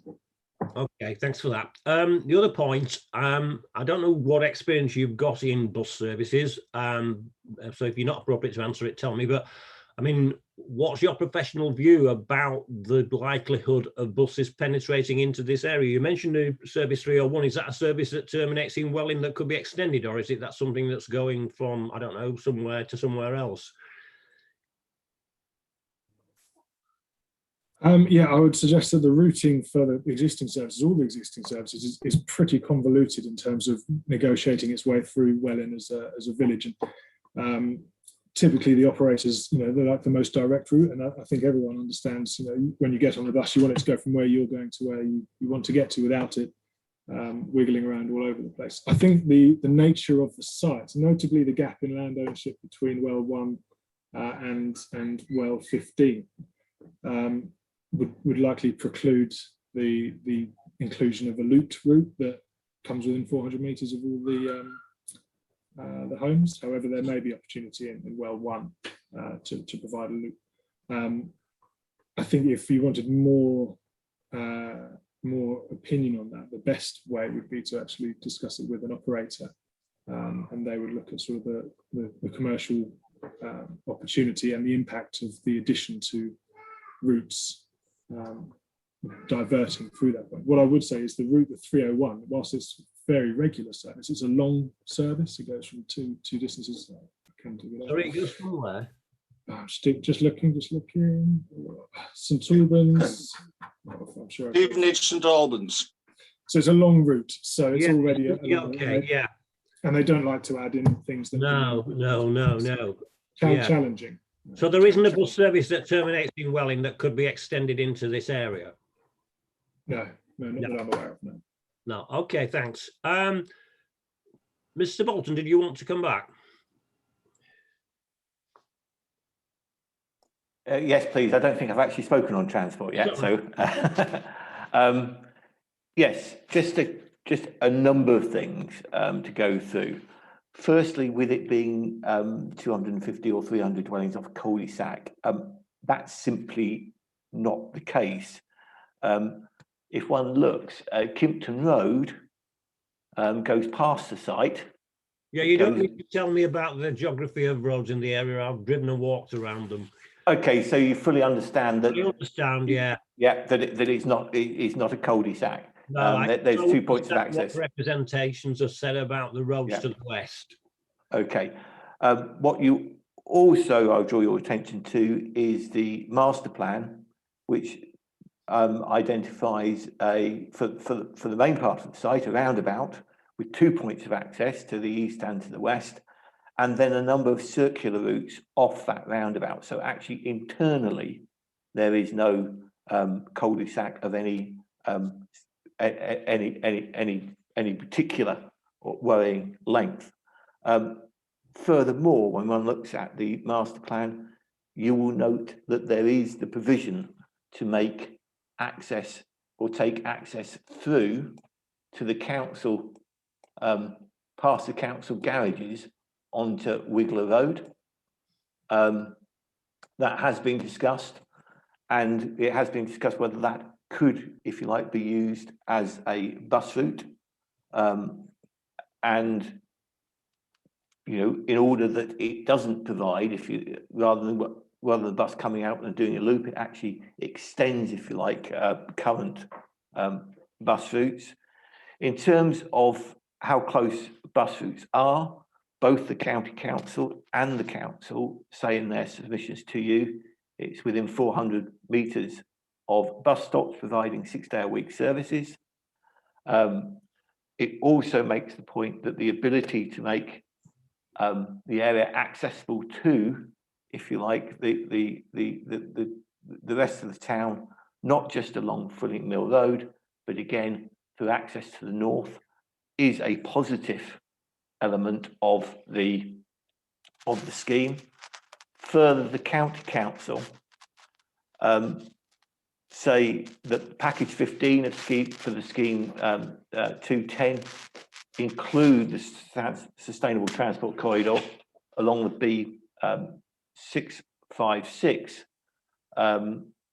and that this is something, and the further work for the B656 will try and discourage, if you like, the use for longer distance commuting, the problems that the council has already spoken about. So there are things already in place, if you like, which will assist in enhancing the sustainability of this site, and make it an acceptable site in terms of transportation. And again, the county council confirm that it is within acceptable walking distances of both retail facilities as well as bus services. And we would share the county's view on that, and that's in there on page 4 of their submission to this to today's event. Thank you. Thank you. Mr. Haggart. Thanks, sir. On the issue of car traffic, because I'm mindful that the next section is sustainability and public transport, but as far as the traffic flows of car traffic would go, yes, clearly there's a huge issue currently with traffic congestion outside of lockdown, but the nature of those traffic flows is such they're very likely to return. So there's no reason to believe that we won't have the same problems back again. There are 3 current points of exit from the proposed well 1 site. There's obviously Fulling Mill Lane via the bridge that we've talked about previously. There is, as Councillor Morris said, the other Fulling Mill Lane exit further north, and there is indeed Kimpton Road. You know the area very well. Kimpton Road is a narrow country lane, and it really isn't suitable to be included as any, without substantial redevelopment. It's not at all appropriate to consider it as any means of getting in and out of this site for volumes of traffic.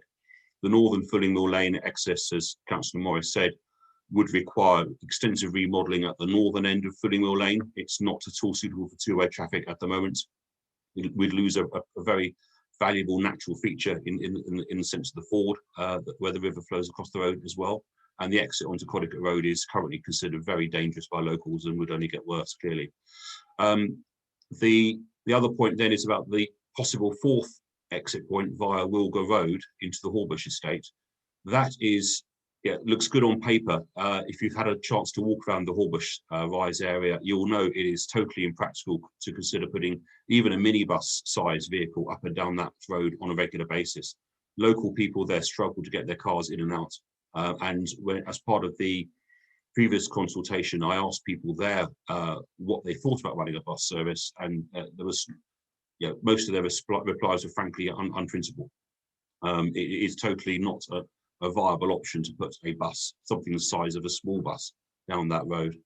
The other point I really wanted to make was we talked earlier about the volume of traffic and the potential for the pollution from that volume of traffic across the bridge. I won't rehearse those points, but I wanted to talk about the different nature of the traffic. If we're talking about 250 homes with traffic going primarily via a revamped Singlers Bridge, we talk about traffic at rush hour, which will now be queuing along Fulling Mill Lane. At the moment, individual cars come up once every few minutes, they get onto the roundabout, they go off, they disappear, life is fine. If we're now talking about queuing traffic along Fulling Mill Lane back from that roundabout junction, then we're talking about a fundamentally different nature to that traffic flow, and indeed the effects of that traffic flow on the surrounding environment. Queuing traffic with exhausts, engines idling, etc. I just wanted to make that point. And the final point about car traffic I wanted to make was, where is it going? Obviously, we're talking at rush hour. We're talking about people driving down Fulling Mill Lane to get onto Link Road The traffic flows at that point in the morning. They're not going up towards Codicut, they're going towards the clock roundabout. Most of those cars are not going north onto the A1 at that point. They're going south, either towards Welwyn Garden City or towards the southbound A1. So we're very much adding to the particular flow of traffic, which is already the specific problem that Mr. Collier was describing to you earlier. They might conceivably be driving to Digswell to try and park there and get on a train to go into London. As you'll probably know from consultations and hearings you've already had, the car park at Digswell railway station is totally full. When I try to go to work on a train, I don't even try going to Digswell because I know it will be full. If I try and drive to Stevenage, anything later than 9 o'clock in the morning at Stevenage railway station, that huge car park is full. There are very limited options for this. If these are commuters going into these homes, then they will be struggling to do anything other than sit in their cars for long distances. Those flows of traffic are quite vital to understand. Okay, thank you. Mr. Morris. Thank you, sir. I just wanted to round off my comments. I appreciate everything that Mr. Collier has said, and I just wanted to indicate, and I think he's picked that up very well, that the road issue transcends Fulling Mill Lane and bridge widening. It's a much bigger issue. With regard to... Before you go on, can I just remind you, the Herts County Council's policy is that 300 dwellings can be accessed off a suitably constructed cul-de-sac? Yes, I was referring to the amount of traffic coming down Codicut Road. Right. The volume of traffic outside of the estate coming down. Fulling Mill Lane widening is one issue. Dealing with the volume of traffic down B656 is another issue. There are bus stops on the 656, the other side of Singlers Marsh, as has been referred to, which take a very infrequent bus service, and it doesn't necessarily go anywhere that's particularly useful for people. The problem with that is it's on the other side of the marsh, and to get to it, you've got to go either around the north of the marsh or around the south. If you go across the marsh at the moment, you'll need a boat. So I point out that is not that, whilst it may be within 400 meters or so of where well 1 would be, the actual distance to get to it at anything. Oh, look, when I check these things, I look at the distance people would walk, not as crows flies. I've been here on this for a long time. I don't look at crow fly distances. I'm very grateful for that, sir. No, that's all. Thank you very much. Okay. Right. No one else has got a hand up, so I will move on to transportation. We've already really talked about public transport, unless somebody else wants to add anything. Next point is access to facilities. Could I start basically with Mr. Collier? What's the County Council's take on this? To what extent does this development actually fit into your standards of sustainable accessibility to facilities, and to what extent doesn't it? Thank you, sir. I think we've made fairly detailed comments on Welwyn and line up with the district council as well in terms of the services and provisions supplied within the settlement. The sort of the distances involved tend to be longer than desired or desirable, but many are within walkable distances to fairly good facilities for what is a small size settlement. But then it's the connectivity, as said, in terms of journey mode to other places. What we find in Hertfordshire is a majority of the traffic, a third of the congestion are travelling walkable or cyclable distances, and yes, it becomes very challenging to mitigate that. But yeah, it's not bad in terms of the facilities available for the size of the settlement, I would suggest. Notably, if permeability could be improved up at Wilshire Road, any additional permeability to make walking routes more direct would be welcomed. Okay, Mr. Hagger. Yes, I just wanted to just backtrack ever so briefly on the public transport. The other point I wanted to make, you asked a question earlier about what possibility there would be to run a bus service within the new development. And I just wanted to draw your attention. We have an analogue of what is possible at Wilshire Park, where 200 odd houses have been developed there. There is a bus service which goes into Wilshire Park. It's the 215, I think I've lost my notes. It's another long distance route, as discussed.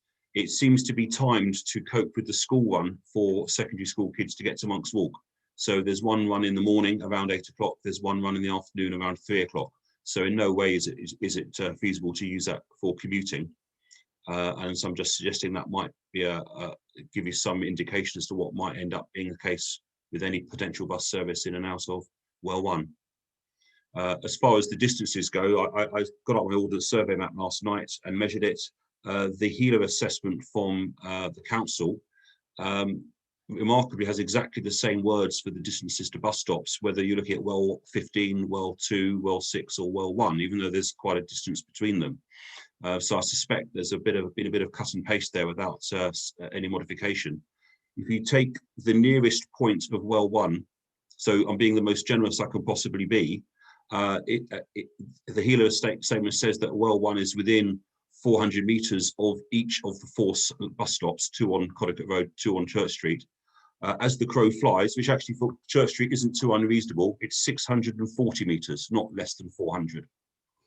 As 2 crows fly to get to the Codicott Road bus stops, say on the grounds that Councillor Morris said, we're not expecting people to swim. So a single crow flying to the bridge and then a second crow flying from there along Codicott Road, you're well over 600 metres. So there are just some factual inaccuracies there. We did raise this in the 2020 consultation. We didn't get it addressed. Thank you. Mr. Phillips. Yes, good morning. Thank you. I can't compete with the professionals as giving advice, and I've listened to the protocol that you dictated at the beginning, and I'm trying my best to keep to that. Earlier on, you asked about the Greenbelt. I'm talking about sustainability, transport, and access to facilities here. Although I'm going to quote, and I need to quote this, it's by Sir Oliver Hill, the QC, North Herts MP, where he said, over many years in the Houses of Parliament, since 2015 to present, it has reached the point at which growth was being compromised because the A1M is not being widened between Stevenage and Welling. I argued that, and I think this is relevant to our discussion. From when see with the shoulder, planning such infrastructure projects far enough ahead is vital to enable us to maintain the kind of strong economic growth that we have at the moment. I'm not going to go over the Herts County Council and the good cases put by the Welling Parish Council or what you've heard so far. It is obviously vital that the village is on the west side of the A1M, and as Mr. Aga said, to go to any facilities or transport, you need to go onto the Welling bypass. This has been a problem, the Welling bypass, because we are at the end of 3 valleys. And Mr. Sir Oliver Hill brought this to the attention about 2 lanes from the M25 to Hatfield and 2 lanes from Welling going north with a 3-lane section. And the police agrees this is what causes the major hold-ups on that motorway. Herts County Council are responsible for when at Junction 6, when they actually go on to the infrastructure. And according to Herts County Council, the delivery in 0119, the delivery plan includes the introduction of a smart motorway between 6 and 8 will provide improved capacity and better access and should unlock much of the growth potential. I then bring you to Mr. Grant Sharps, our local MP, because this is a wider issue. As Transport Secretary in October 2019, He said, I've been campaigning for this upgrade for several years now. I am glad to see that we are finally close to construction getting underway. With the current and planned traffic increases, this upgrade really can't come soon enough. He then went on to say, as both the local MP and Transport Secretary, I'll be keeping a close eye on this project and continuously liaise with Highways England to ensure it's delivered on time and on budget. The plan was paused by Highway England in August of last year. Mr. Grunchaps, the Transport Secretary, says, I am very unhappy about there being so many different types of motorway. I don't think we should continue with dynamic motorways and all lane running and smart motorways. It's just too confusing. The point I'm making, sir, and I wish you to consider this, although I'm not specifically talking about the 5, is the A1 2-lane section that both the MP for Stevenage and Hitchin and our local MP has talked about, was finished in 1962 with no improvement. The Welling bypass was completed in its current form in 1973, which was 40. How relevant to this is the fact that a road was completed in 1973? Because there's been no improvement, sir. And in that time, I know what the position is now. I've stood in queues on the A1M in my car. I'm perfectly aware of it all. But I mean, please, I'm not trying to prevent you from speaking, but can you stick to the point and right, I will, sir. Trying to demonstrate that is relevant to this site. Yes, that's the protocol I'm trying to keep to. So I would take Sir Oliver Hill's QC, where he says, planning such infrastructure, which has come by the Welling Parish Council, far enough ahead is vital to able to maintain the strong economic growth. I think with what you said, I think Welling will soon become part of a large village and not a medium to large or medium. And I think this will have a really detrimental effect, and it's maybe the start of something. And I respect I may have gone outside your protocol that you described to me at the beginning. Okay, thank you for that. Mr. Liners? Thank you, sir. A couple of very short points, if I may. I mean, I think our main point to build on what's been said before is in relation to walking distances.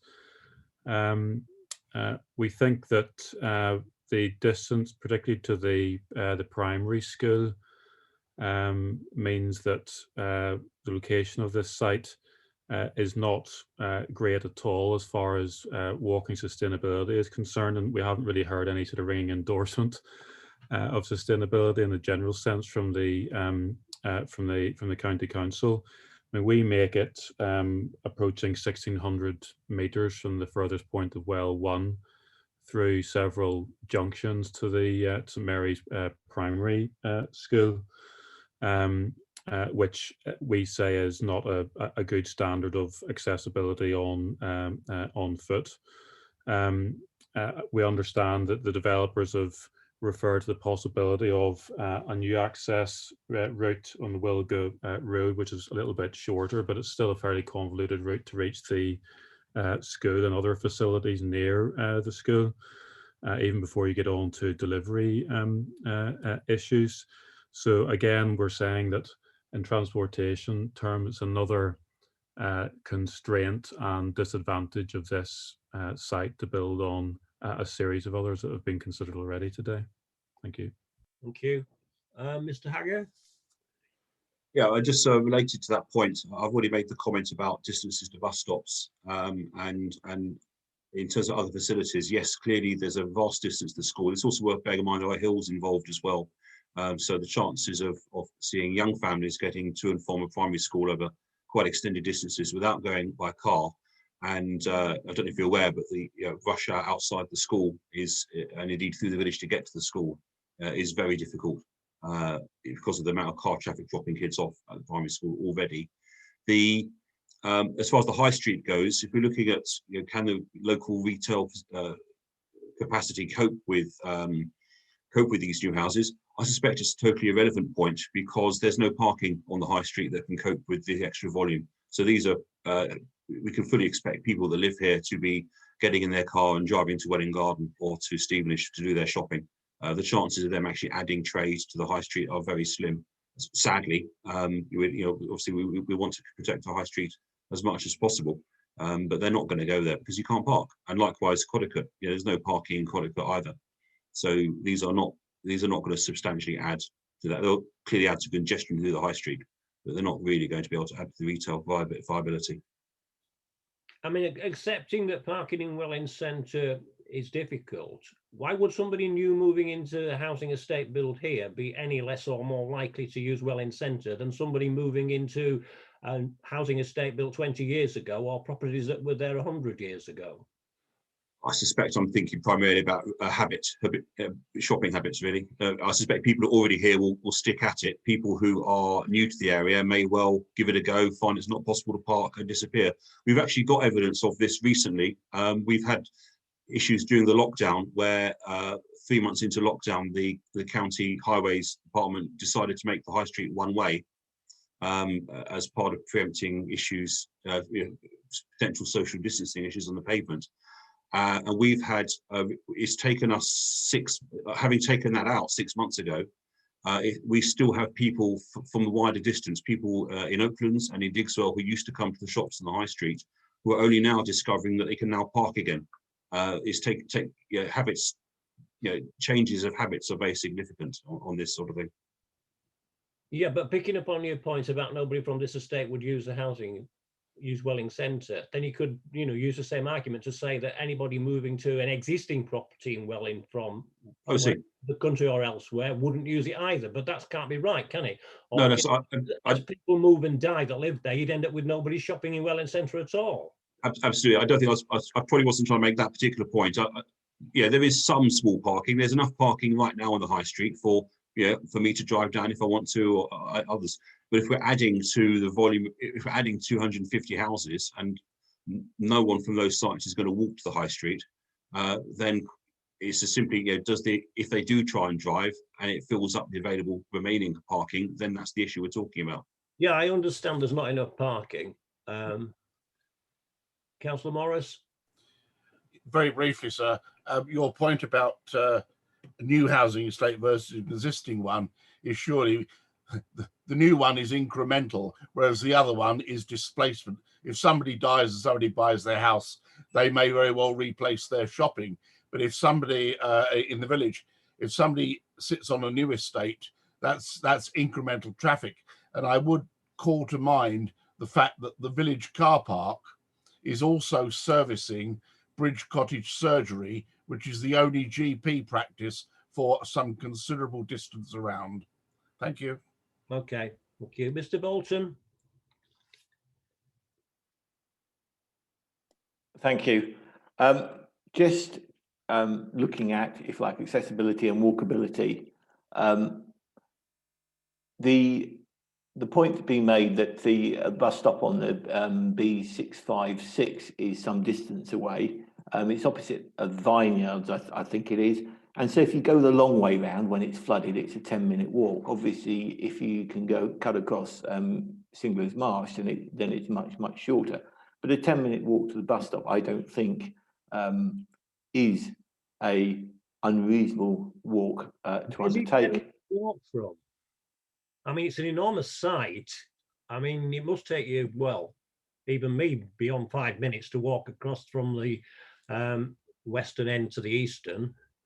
I've taken it from the middle of well one. Okay. And it's about 10 minutes to the town centre, walking. It's about 16 minutes to the school. But that's a long way. Again, that's a long way round. If we can provide a new route through, and the issue was raised about delivery of that new route. We've already spoken to the council to deliver that new route. We simply need to. There's a couple of ways of doing it, but it's simply on council land, and we've had no indication that they would not resist that. In fact, the indication is that they would like that. It would enhance the sustainability of the site. So there's no reason to suspect that the council, knowing that it would enhance sustainability, would be contrary to it. And lastly, we've heard that if people from Oaklands, which is a mile and a half away, are going to use the town centre, which is what we've just heard, then there's a good chance, one would suspect, that people on these new developments, which is much closer, would actually also seek to use the town centre of Welling. And there is, as we've heard, a reasonable range of facilities there. So in terms of sustainable accessibility, it's within the parameters of what might be considered to be accessible and sustainable, both to facilities and to public transport. As with many of sites, one is not going to, if like, tick all the boxes unless one builds on top of one builds flats on top of retail facilities in the centre of town, and that is not going to solve the housing problem. So I think in terms of proportionate evidence, this site sits well within the remit of a sound allocation in terms of sustainability and access to facilities. Thank you. Okay, thank you. Mr. Cheek. Hello, sir. In terms of just access to facilities, and there's been much discussion about the schools, I mean, actually, there aren't very many places left in the school to account for any new volume of food. Now, I don't know whether this is the right place to raise this, but in terms of primary schools, there are only 2 in the locality, both of them which are very full. There is only 1 secondary school, and that's Mark's Walk, and again, a high pressure. So adding to that pressure of new houses moving into the area with children, presumably, actually those facilities in many instances won't be there. The same would apply to the Bridge Cottage surgery, doctor's surgery. Thank you. Mr. Peretti, would you like to respond to that, please? Thank you very much, sir. Firstly, for some context, for primary education purposes, Welwyn is part of the Welwyn Primary Planning Area. And this covers both Walmer Green, Welwyn, Oaklands and Mardley Heath and Digswell. So from an education perspective, we consider the impact of these settlements together. There are 4 primary schools in the area, in Oaklands, Welwyn, Digswell and Walmer Green. Over the next 4 years, there's likely to be a maximum of 0.5 FE of spare capacity across the schools in the Welwyn Primary Planning Area. In addition, Welwyn Primary School, St Mary's Primary School, could be expanded by 1 form of entry. Therefore, there's likely to be 1.5 forms of entry for primary education capacity, which could be available for additional growth across the Welwyn Primary Planning Area. Applying the County Council pupil yield methodology of 500 dwellings equating to 1 form of entry, it would therefore be possible for approximately 750 additional dwellings to be accommodated across the wider Welwyn Primary Planning Area. In terms of Welwyn Primary School, whilst this is full at the moment, GP data shows that there are a number of children currently attending for whom Welwyn Primary School is not their closest school. Any new development in Welwyn would therefore push these places back to other schools within the Welwyn Primary Planning Area and further afield. So the number of units currently being proposed at Welwyn could therefore be accommodated both in terms of within Welwyn Primary School with the expansion that could be accommodated and also within the wider Welwyn Primary Planning Area if required. Thank you for that. Mr. Haggart. Thank you. Yes, I was hearing this. Obviously, had this exactly the same part of conversation yesterday. You're hearing regarding primary school provision around Digswell and so on. The point I came to mind yesterday, and I think it's relevant here, is of the 4 schools in the area, the only one that has the physical capacity to expand, as we've just heard, is St Mary's in Welwyn Village.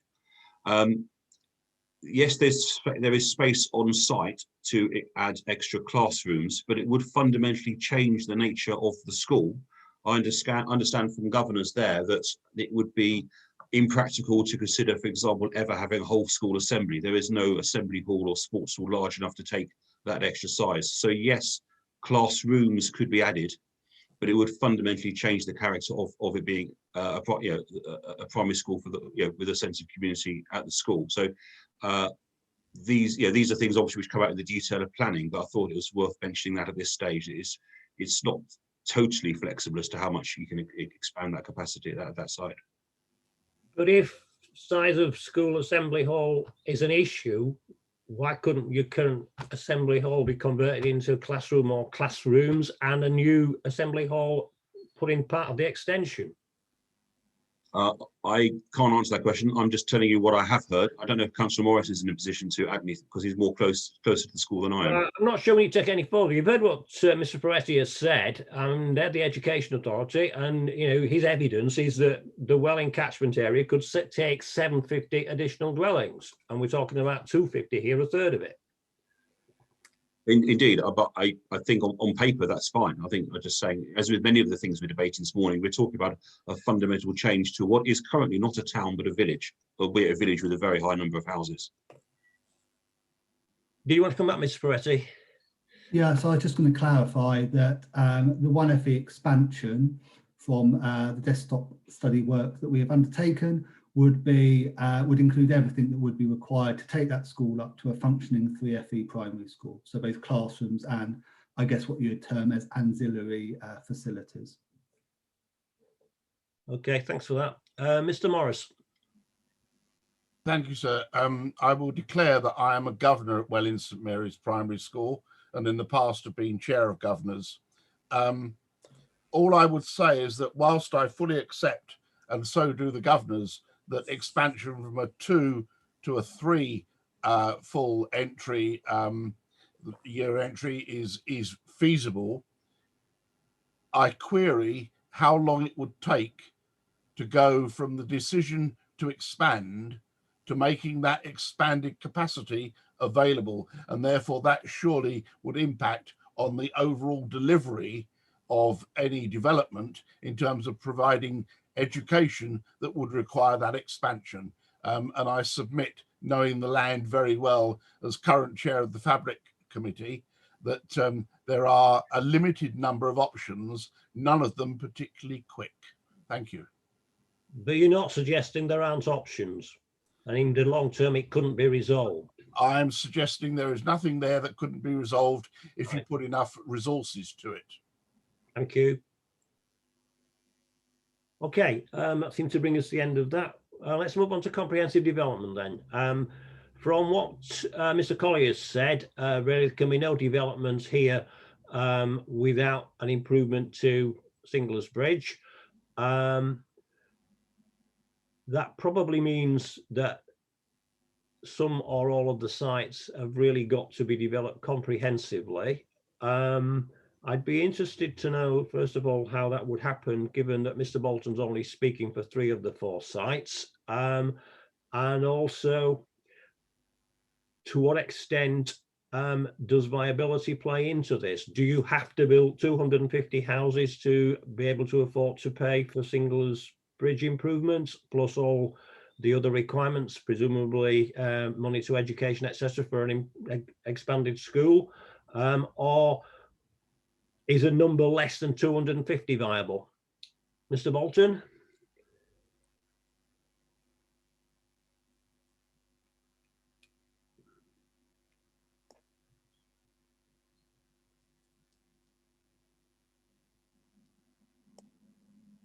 Sorry, that was a really good answer.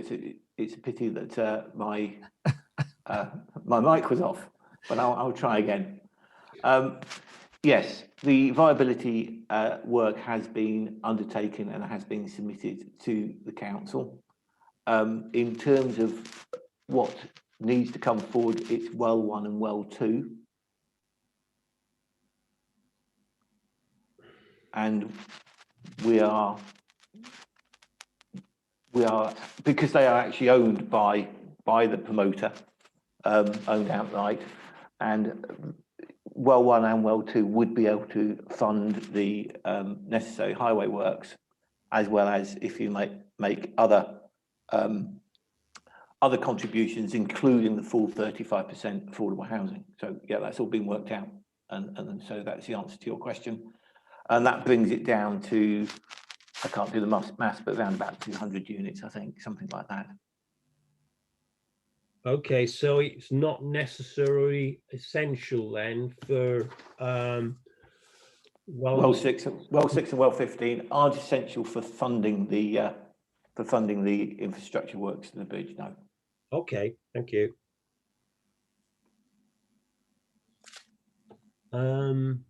Dr. Skidmore.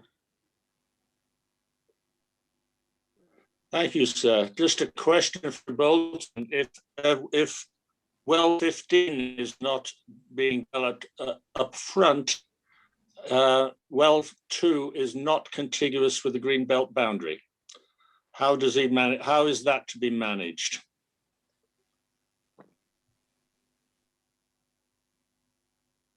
Do you want to respond to that, Mr. Bolton? I do, but I don't know why, because I don't understand the point, to be honest.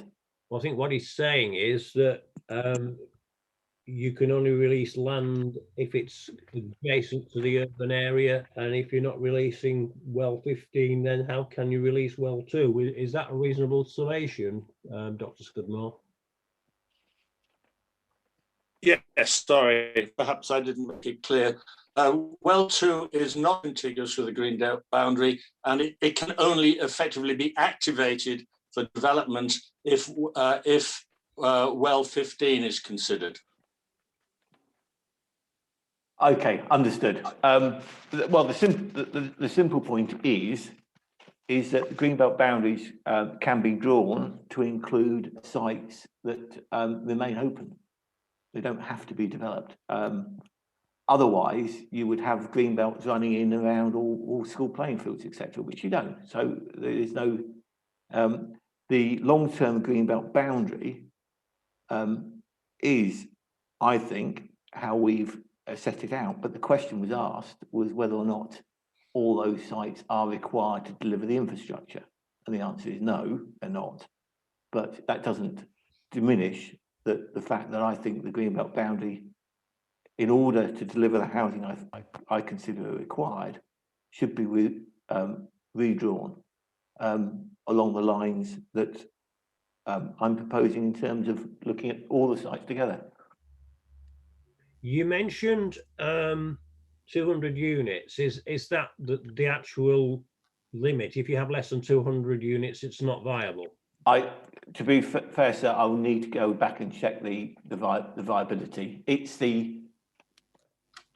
basically it's 250 minus the capacity of well 15 and well 6, and I haven't got those figures immediately to hand. But Yeah, while someone else is someone else is talking, I can add them up and give that back to you, sir. Okay, but you don't necessarily have to do it in that combination, do you? You could develop whatever's developable given the archaeological considerations and the heritage on well 15. You could develop well 2 and well 6 and a part of well 1, so that effectively the development didn't extend as far into the countryside as it otherwise might. Yes, That's yes. why I'm in the number. I mean, I appreciate that if you were to develop well 1 and well 2 as they're now defined, then you're talking about 200 dwellings, but that isn't necessarily the same as a number that will be required to make a new bridge viable. I fully understand. There's a slight difference because of the ownership of well 1 and well 2 makes it slightly easier to do the valuation work. You're coming from the point of view of your client, but then I'm not. I know, no, I understand that, and I can, as I say, if you give me a minute or so, I can come forward with a figure. All right, thank you. Okay. Right. Okay. Anybody else want to say anything about comprehensive development? Mr. Collier. Hello, sir. Just for awareness, and apologies if Mr. Bolton's answered this, with the nature of the access, obviously the likelihood is the infrastructure would be needed, planning terms, prior to occupation, and there may also be issues with construction access. So apologies if that's been covered or if it's too detailed for the nature of this plan. But I know that may impact viability. That stopped me doing the work, but yes, that has been worked into the viability that it's got to be provided prior to occupation, yes. Okay, Dr. Skidmore? Just a quick question. Is well 6 viable? I know it's not a Bayard site, but and I'm not sure there's any representation here from well 6. So is well 6 really on the menu, as it were? Well, it's part of the proposal that was submitted to the council. Having looked at the site, I've got no reason to really ask questions as to why it wouldn't be viable. It looks as though it's previously quarried land, which has now got scrub growing on it. So, I mean, it would be viable. To what extent it would be capable of contributing towards an improvement to Fulling Lane Bridge, I obviously don't know. I suspect there would be some ability to contribute. Mr. Bolton probably knows the answer, assuming he's talked to whoever's promoting it. Mr. Bolton? Yes, well 6 is not part of my client owns well 1, 2 and has an option on well 15. Well 6 is part of, if like, the greater land holding that could come forward. Obviously, if it was coming forward at the appropriate time, it could contribute towards the highways provision, but in a way, we've done our work without it effectively. So it's for them to paddle their own canoe. But certainly, they could presumably sit back and let you put the bridge in and then tap into it, couldn't they? Well, they could, sir, and you know, sometimes that's what happens. What I'm saying is they've you know, we've worked it so we have a deliverable solution with, if you like, land under the control of my client and third-party land in the form of the council. So that's the way it's been worked out. So there's not. It would be wrong to say well 6 was unviable. It could certainly come forward as part of a wider package. It's not what we are. It's not part of our argument, though. Okay. If that makes sense. Yeah. Right. Anyone else want to say anything else on comprehensive development? All right. Move on to delivery then.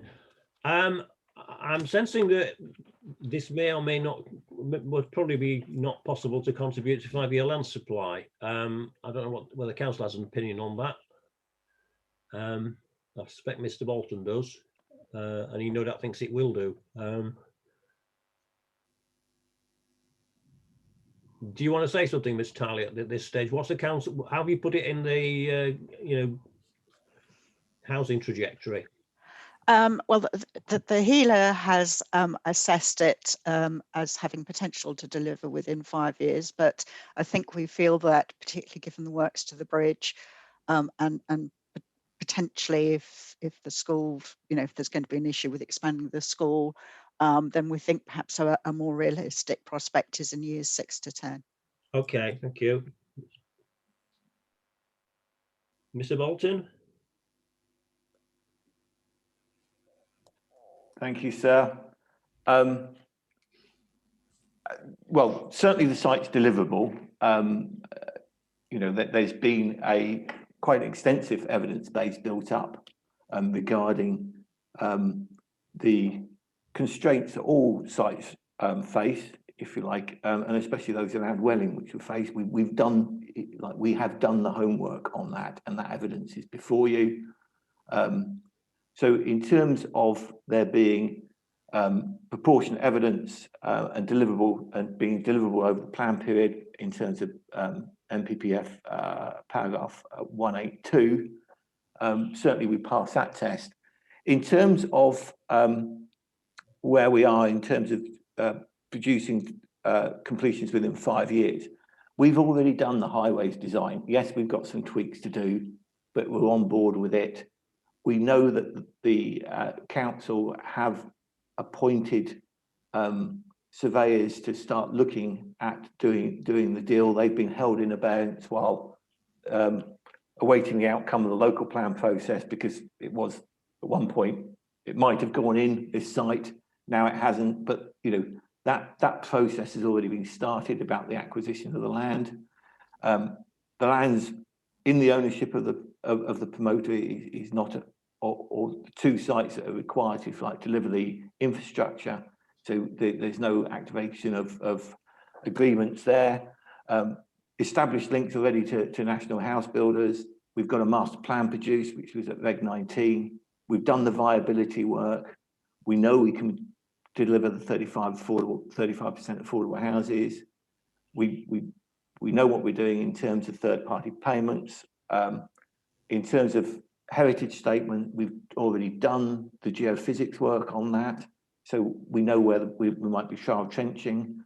We've got the hydrology report, so we know the issues, if you like, with drainage, and we've got the phase 1 habitat survey all done. So quite a lot of work already done. Our timing is if this becomes a site which, if you like, after your review, you decide that there is a need for additional sites to come forward, and this is one that's put forward. At that point, an update of those reports and that work will be triggered. And so we think we'll have an outline planning application in prior to the adoption of the plan. And that will be followed quickly, if you like, with reserve matters. That might, when I say an outline, that might well be a hybrid application, because we might well be applying for the highway works as part of that initial application. So on that basis, and on the evidence of affordability and market demand, we actually think we will have some significant completions within the 5-year period from the adoption of the plan. I suppose that's the point, is it's from the adoption of the plan, and we recognise that there is a little way to go there, and the client has clearly indicated he is chewing at the bit, I suppose, to get going on this. And you know, a little bit of encouragement from yourself, sir, will trigger an awful lot of work on behalf of my client to bring the site forward. So I understand you might think it's going to take a long time, but have a look. A lot of the work's been done. You know, a lot of the contacts have been made. You know, so I think it has a good chance of delivering within 5 years. Whether it be the full 200, 250, maybe not, but certainly a reasonable contribution. Okay, before I move on, Ms. Tiley, do you concur with what Mr. Bolton said about the council negotiating about the land for the bridge? That's not something I've personally been involved with. I know that contact has been made with corporate property, but I don't know the full extent of that contact. But I know it. Yeah, fine, that's thanks. Mr. Hagger?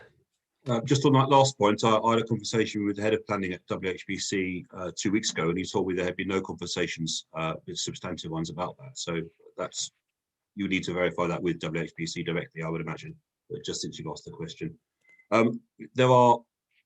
There's the practical issues of, can the site be developed quickly? And I think Mr. Bolton's spoken to that eloquently.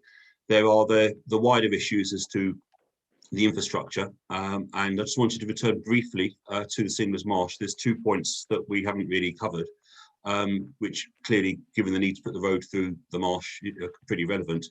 There's the issue we touched on earlier about the lack of consultation. I think, irrespective of whether the Regulation 19 was public or not, there would need to be some consultation going forward, because there's clearly a bunch of environmental issues that haven't come into the conversation so far. So I'm just suggesting that the time frame for delivery would have to allow for that consultation to take place and for the results to be considered. Yeah. The other point, which was in our submission but hasn't come up in the conversation as yet, is the Village Green application for Singlers Marsh as a whole, which has processed to the stage of being duly made, which means that the fact that it's not currently part of the local plan means that there are no trigger events. So it now proceeds at some point in the future to be determined, no timescale laid down, but at some stage in the future, the village green application will be considered. And if it can be proven that the land has been used without hindrance for 20 years, which we can, then it can't be developed on. Simple as that. So the question, there's a legal question about whether, if it subsequently becomes part of a local plan, whether that acts as a retrospective trigger event. That is a legal moot point. Reading the legislation, the regulations at face value, it would appear that they can't. I've spoken to the officer at Herts County Council and the Rights of Way team who's handling it. His understanding on his own non-legal reading is that it can't retrospectively have a trigger event, but he would obviously want the county council to take legal advice before proceeding down that route. But at the moment, that village green application, having got as far as being duly made, would appear to be an obstacle which would need to be overcome in terms of delivery for these 4 sites. So what are you saying? That if this is designated as a village green, you couldn't build a road over a corner of it? That's my understanding. But before it's developed, before it's designated as a village green and it's all signed, sealed and delivered, it presumably could? No, I don't know. Actually, I haven't thought. I had assumed that the process of getting the village green application would proceed quicker than the remainder of the local plan, but I don't actually know if that's true. That's another issue, yeah. The timing, but you're not saying that before it's formally designated, you've still got mechanisms by, I don't know, lobbying or whoever, or producing legal evidence to prevent the bridge being widened? Yeah, I'm assuming that the village green process, and it's an assumption, would move faster than the getting, putting shovels in the ground. I understand that. You may be right, you may be wrong, we don't know. Yeah, so therefore I've not considered a specific instance you mentioned. I'm assuming that it wouldn't happen in that direction, but I don't know the answer to your actual question. But you're certain that once it's designated, you can't actually widen a bridge on it? Or put a road through it. That's my understanding, yes. Yeah, as opposed to putting built development. As opposed to? Putting built developments on the village green. Development is the word that the legislation uses. Doesn't say built developments or infrastructure, just says development. I'm sure there's legal precedence on this. There will have been people wanting to do things to village greens, I'm sure, all over the place. Okay. Right, Mr. Linus. Yes, thank you. Just a few very short points.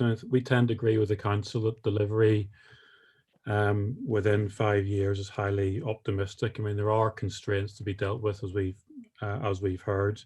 Flooding is another question which we haven't addressed specifically yet so far, but it's another item to add to the list of things that need to be dealt with before development can take place. The town and village green application does introduce uncertainty at the very least over what can happen within the 5-year period, if at all, on the site. And we'd understood from the amenity group statement that no decision has actually been made by the council on whether to release the land that's required for development. So I think there's a combination of circumstances which do suggest that if delivery can take place at all, then assuming it can come forward within 5 years is highly optimistic. So we say the safer assumption is that it couldn't come forward within 5 years. Thank you. Okay. Right, nothing else on delivery. Right, we'll move on to the individual site considerations then. Oh, sorry, Mr. Bolton, I didn't notice your hand. Yeah, sorry, it only just went up because I'm too busy writing. Starting off with the flooding point, this is in flood zone 1. So your first point is there is no flooding point with regard to. Well, I think what Mr. Linus was referring to, the fact that there obviously are, if you like, water issues around Singlers Marsh that your development could not have an impact on, and that they would need to be looked at. Which is what? Which remediation. There may not be, but there could be. There could. to be quite honest, we have the ACOM hydrology report submitted as part of our Reg 19, which looks, if you like, at those issues, flood issues. So I don't think it's a, yes, we're aware of it. Yes, we've looked at it. Moving on, I will refer you to paragraph 1.128 of our submission on this matter and the minutes of the 22nd of January 2020 of the Cabinet Planning and Parking Panel, which discusses the issue of council ownership. And what they say there is no negotiations, no decision has been made to sell the land to widen the bridge. Negotiations have not taken place in respect of what the commercial benefit to the council might be, but they go on to say a willingness to enter into a memorandum of understanding has been initially indicated if the site is taken forward for development. In other words, there is a minuted part of the council that should the site be taken forward, then they will, there's a memorandum of understanding, they would work with us for that. Now, turning on to the Village Green application, obviously this is new. We've not been presented with any of the evidence that's been put in as part of the Village Green, so one can't, it becomes difficult, if you like, to consider the veracity of that. However, there's a number of difficulties with making a Village Green application. Firstly, one has to identify a significant number of inhabitants of locality or neighbourhood within the locality who benefit. And that's quite difficult because here, where does that, because the shape of Singlers Marsh where it is, there's no neighbourhood that comes initially to mind. And then there's the issue of, is it being used as a right or by right? Now, what we know is from the Singlers Marsh management plan is that the council own the site and they are promoting the site for public access. That's part of what they're saying. Therefore, it would seem that it is likely that the land is being held under a statute that allows public access by right and therefore not as right. And if that's the case, then both the Principal Embarcus and New Haven would suggest that if it's being used by right rather than as a right, that that Village Green application will not be successful. Furthermore, what we do know is that a previous application was refused, and that was refused. I think the word that was used in terms of the evidence we've seen, it was stymied by the landowner, being the council. Therefore, we don't think that at the present time there is anything before you that would worry you with regard to the delivery of this site in terms of that application. Okay, Mr. Haggett? I wasn't expecting to debate the merits or otherwise of the entire Village Green application with you. I don't want you to do that. But I did want to respond to the one specific point that Mr. Bolton just raised at the very end there. There was indeed a previous application in 2001 for Village Green status. The one and only reason why it failed was as a result of the foot and mouth outbreak, which had occurred a couple of years previously, which had led to the closure briefly of the land, and therefore it was impossible to demonstrate 20 years continual access by residents. All the other issues that Mr. Bolton has mentioned, I appreciate he's probably extemporising because this is coming at him new, but all the other issues are fully explored before and aren't relevant to the current application, I can assure you. So there's a very, and we've also spoken to the council, the head of planning, about their approach to this as the landowner, and they would take a view not related to the local plan. They look at the application on its merits, is their intention. Did you speak to someone in property services? I mean, Ms. Tiley said she didn't know. She deferred to property services. Did you speak to property services? No, because of the way that I explained, the reason why it's to do with the way it's organised. There is landscaping team has been under Mr. Haig's remit. It's to do with the organisational structure of individual line management. So it would need to be reviewed again when the application comes forward for consultation. But the general intention would be to review this on its sort of practical merits rather than anything else. But the issues before, the one and only issue that caused the application to fail previously was a hangover from the foot and mouth issue in the 90s, and that was it. That's not quite what Mr. Bolton was saying, but I'm not sure it's critical to my consideration. I agree. He was saying it was the way it was used that was critical to whether it could become a village green or not. You know, whether you were using it as of right or as presumably of historical precedence. Indeed, I'm assuring you. What I'm saying is that we overcame that issue readily last time round. The only reason it failed last time was because of the foot and mouth issue. Okay, all right. Mr. Linus? Sir, thank you. Yes, I mean, I agree with your intervention, sir. It's not for you to take a view on the success or otherwise of the green application here. The point is that it introduces uncertainty over delivery, certainly within 5 years as well. The other point I was going to mention is that I think Mr. Bolton mentioned his clients sort of owned well 1, well 2, and had an option over well 15. It's not entirely clear from the evidence whether there are other items such as restrictive covenants which have to be overcome before any development could take place on those land and affect the timescale. Just wondering if Mr. Bolton is aware of anything that needs to be mentioned to you, sir. Okay, thank you. Mr. Bolton? None whatsoever, as far as I'm aware, on well 1 and 2, or 15.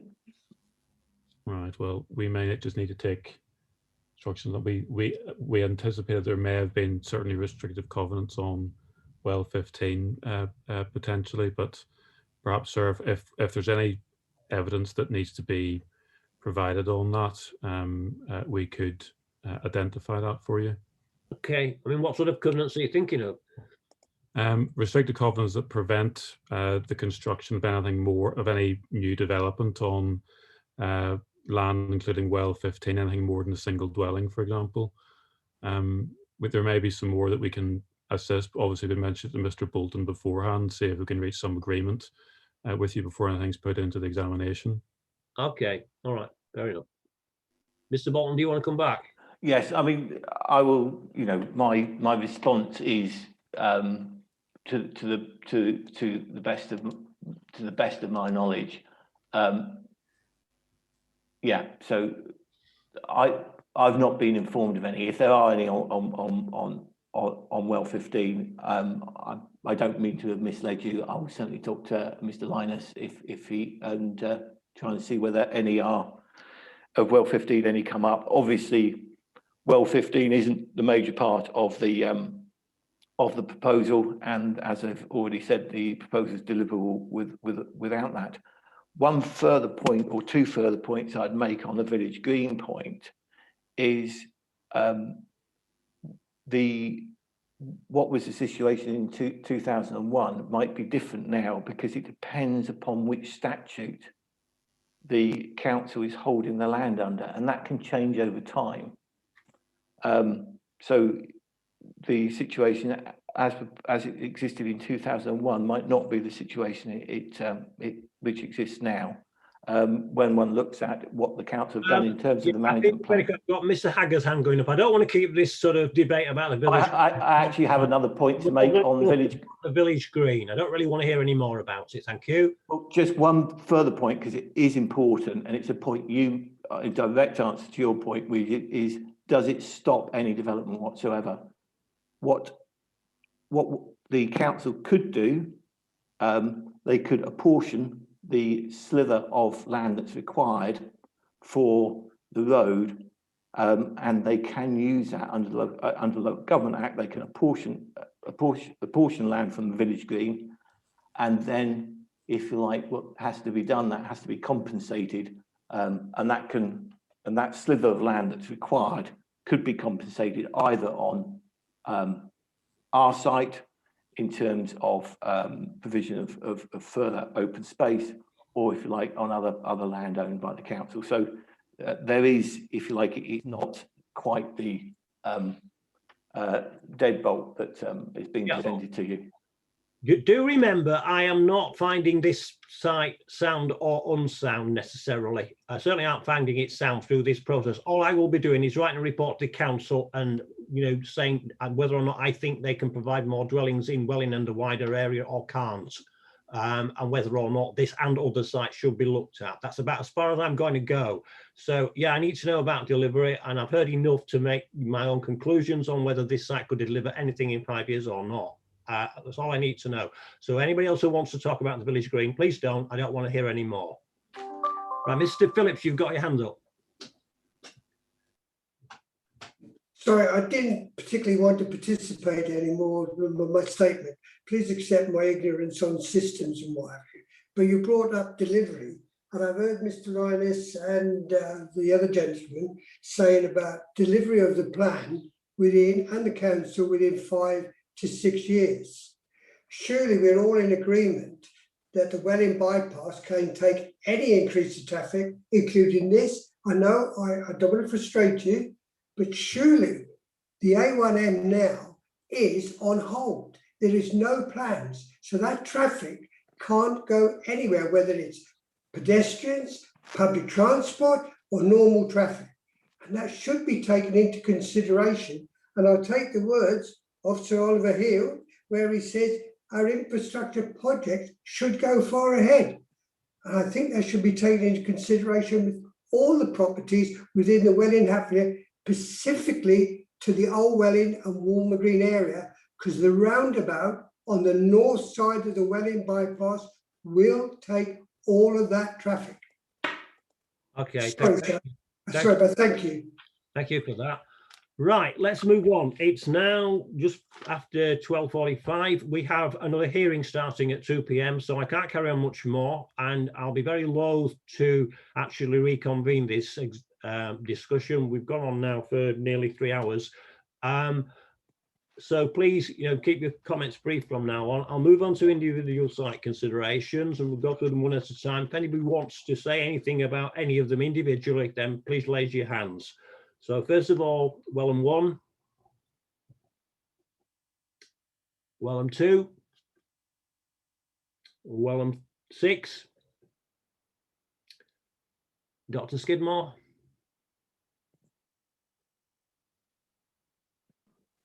Thank you, sir.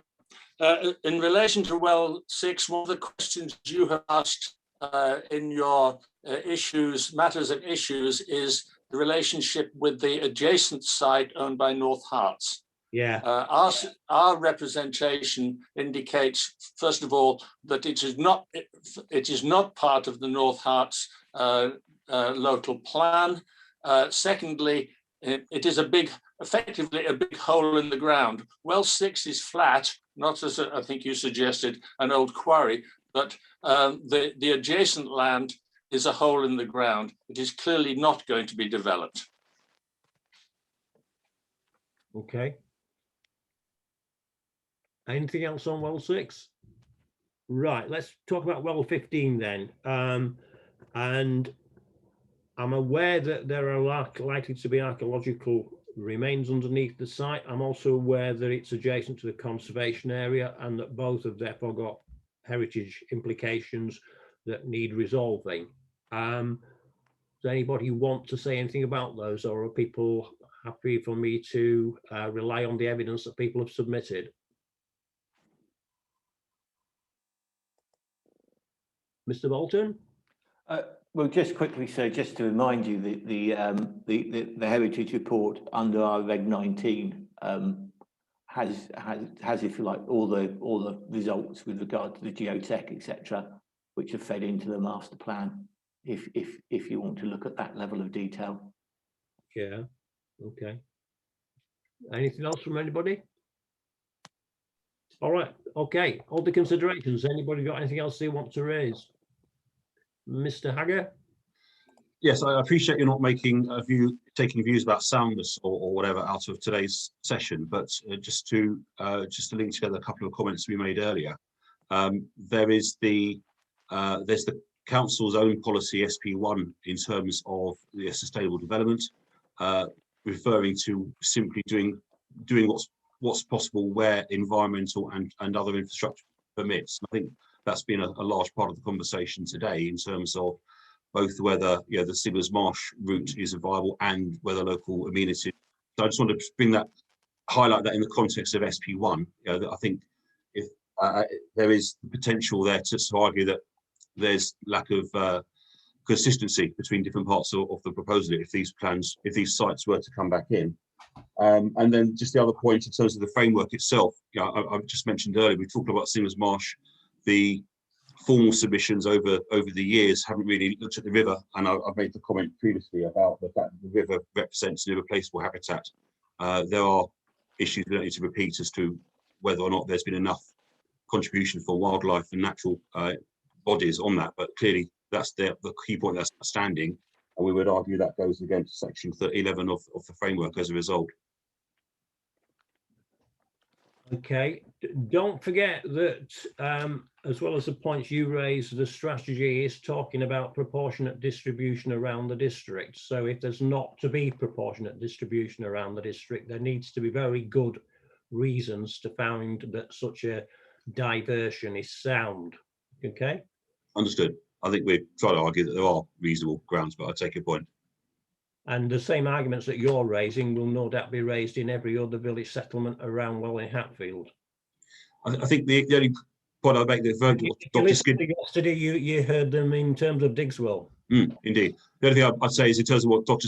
Skidmore was saying earlier on in this hearing, in terms of amenity space within the village generally, we have had nigh on 400 new homes added over the last 15 years already, without any expansion of that. So I don't know if that would be true of the other sites that the other zones you've been looking at as well. Yeah, okay, that's a point. Yeah. Okay, Dr. Scudmore. Yeah.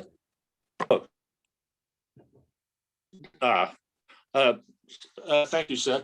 Just a brief comment back about Singlers Marsh and drainage. I have just checked on the Bayard submission. They are proposing, or their engineers are proposing, to fill in a dry ditch. Now that is the drain, and at this time of the year and most of the rest of the, well, half at least of the rest of the year, it is not dry. It is a flowing drain, and they need to look very carefully at how they might manage that from a civil engineering point of view. But you'd accept that from a civil engineering point of view, there is a solution? With respect, I'm not a civil engineer. What they're suggesting is just to fill it in. And that doesn't solve any drainage problems.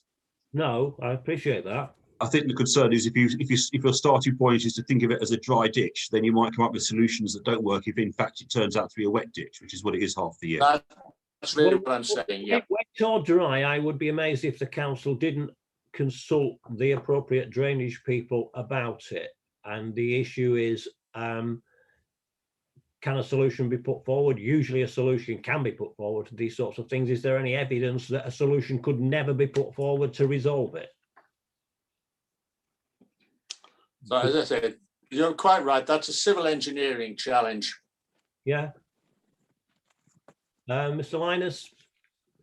Thank you, sir. So I appreciate entirely you're not making a formal recommendation on soundness, given the way this site has come to be considered, but I respectfully submit to you, obviously the soundness test needs to inform your deliberations on whether this site can be appropriately identified as one which the council needs to look at. When one's asking whether it would be justified to take forward this site for allocation, one bear in mind you need to ask the question, is this the most appropriate approach, bearing in mind alternatives. And I think the main message coming from today is that this site has a very high number of constraints, openness in green belt terms, given its location and the openness of views from various locations towards this site, green gap issues, coalescence, issues over ecology, impact on the local nature reserve, important chalk stream, potential flooding issues which need to be addressed through compensation or otherwise, heritage, highly urbanizing, impact on the conservation area through extensive roadworks and extended roads. You have accessibility issues that are identified before, with particularly walking into the primary school, uncertainties over delivery, town and village green application, and property issues to be resolved.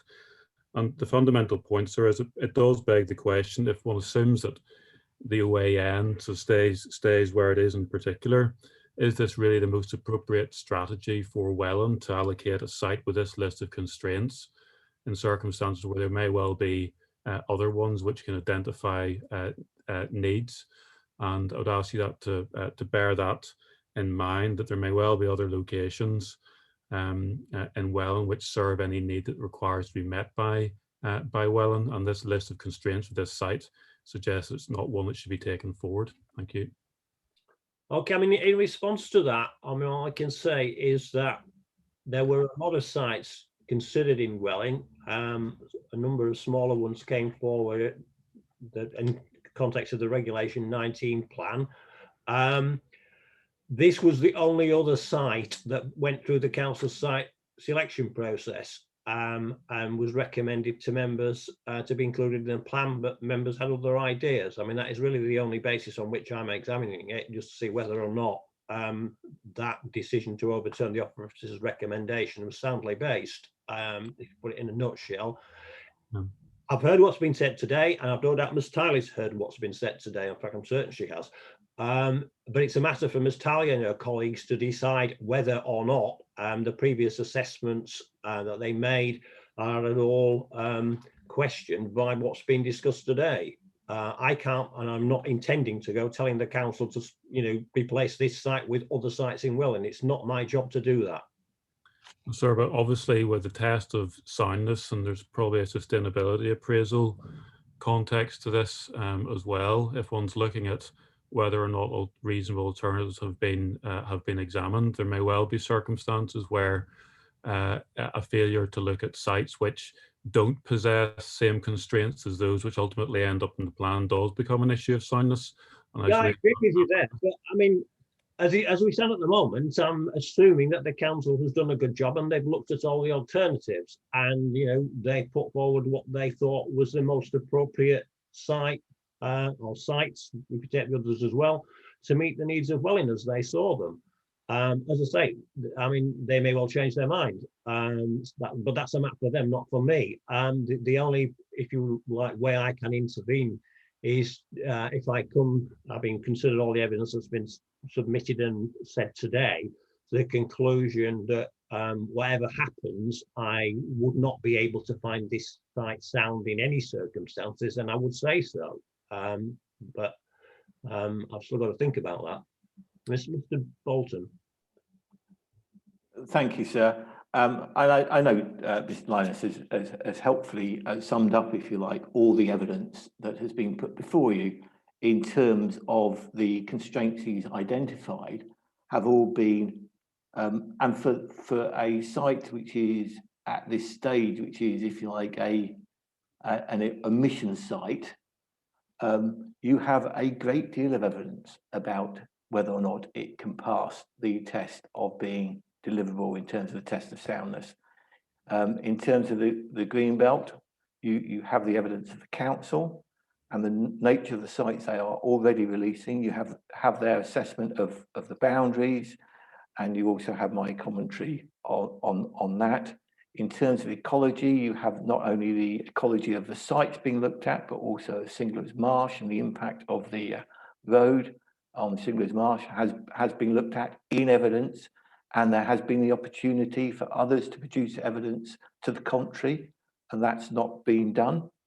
In terms of the local nature reserve, again, that has been looked at in it, and we have provided evidence to the examination on that, and that has been found to be acceptable, if you like, by the county council, so it's not just our word. In terms of flooding issues, again, AECOM have produced the hydrology reports. In terms of heritage, again, evidence has been produced at a detailed level, including geotech work. In terms of impact on the conservation area, yes, we've been highlighted that there's a highly urbanizing issue of improving the road next to the modern dwellings which form that corner of the conservation area, and the impact of that urbanization goes no further than those modern dwellings. So I think that's a little bit of a storm in the teacup. So in terms of, I know it's not your job to find out whether something's sound, but you have got a whole wealth of evidence which identifies and addresses the points that are being raised.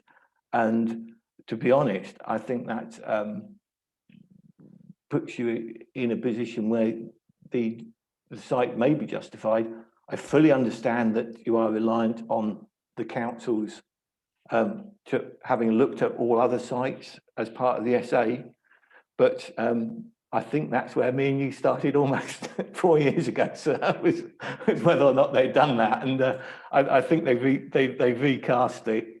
They've re-looked at it again. So and they've had a second call for site. So yes, any site coming out around Welling is going to have issues. Some of them are going to be similar to this, some of them are going to be different. But the evidence you've got, I think, is sufficient. Should you require or determine that additional sites might be required, I don't think Mr. Linus's point that the site is unsound actually holds water. Okay, thank you for that. Right, so as no one's got their hands up, it's an opportune time to close the hearing. I'll be seeing some of you this afternoon, but for those of you I won't, thank you very much for attending and participated in the discussion. It's been very helpful and useful. I wish you all a very pleasant remainder of the day. Thank you very much. Thank you, sir. Thanks.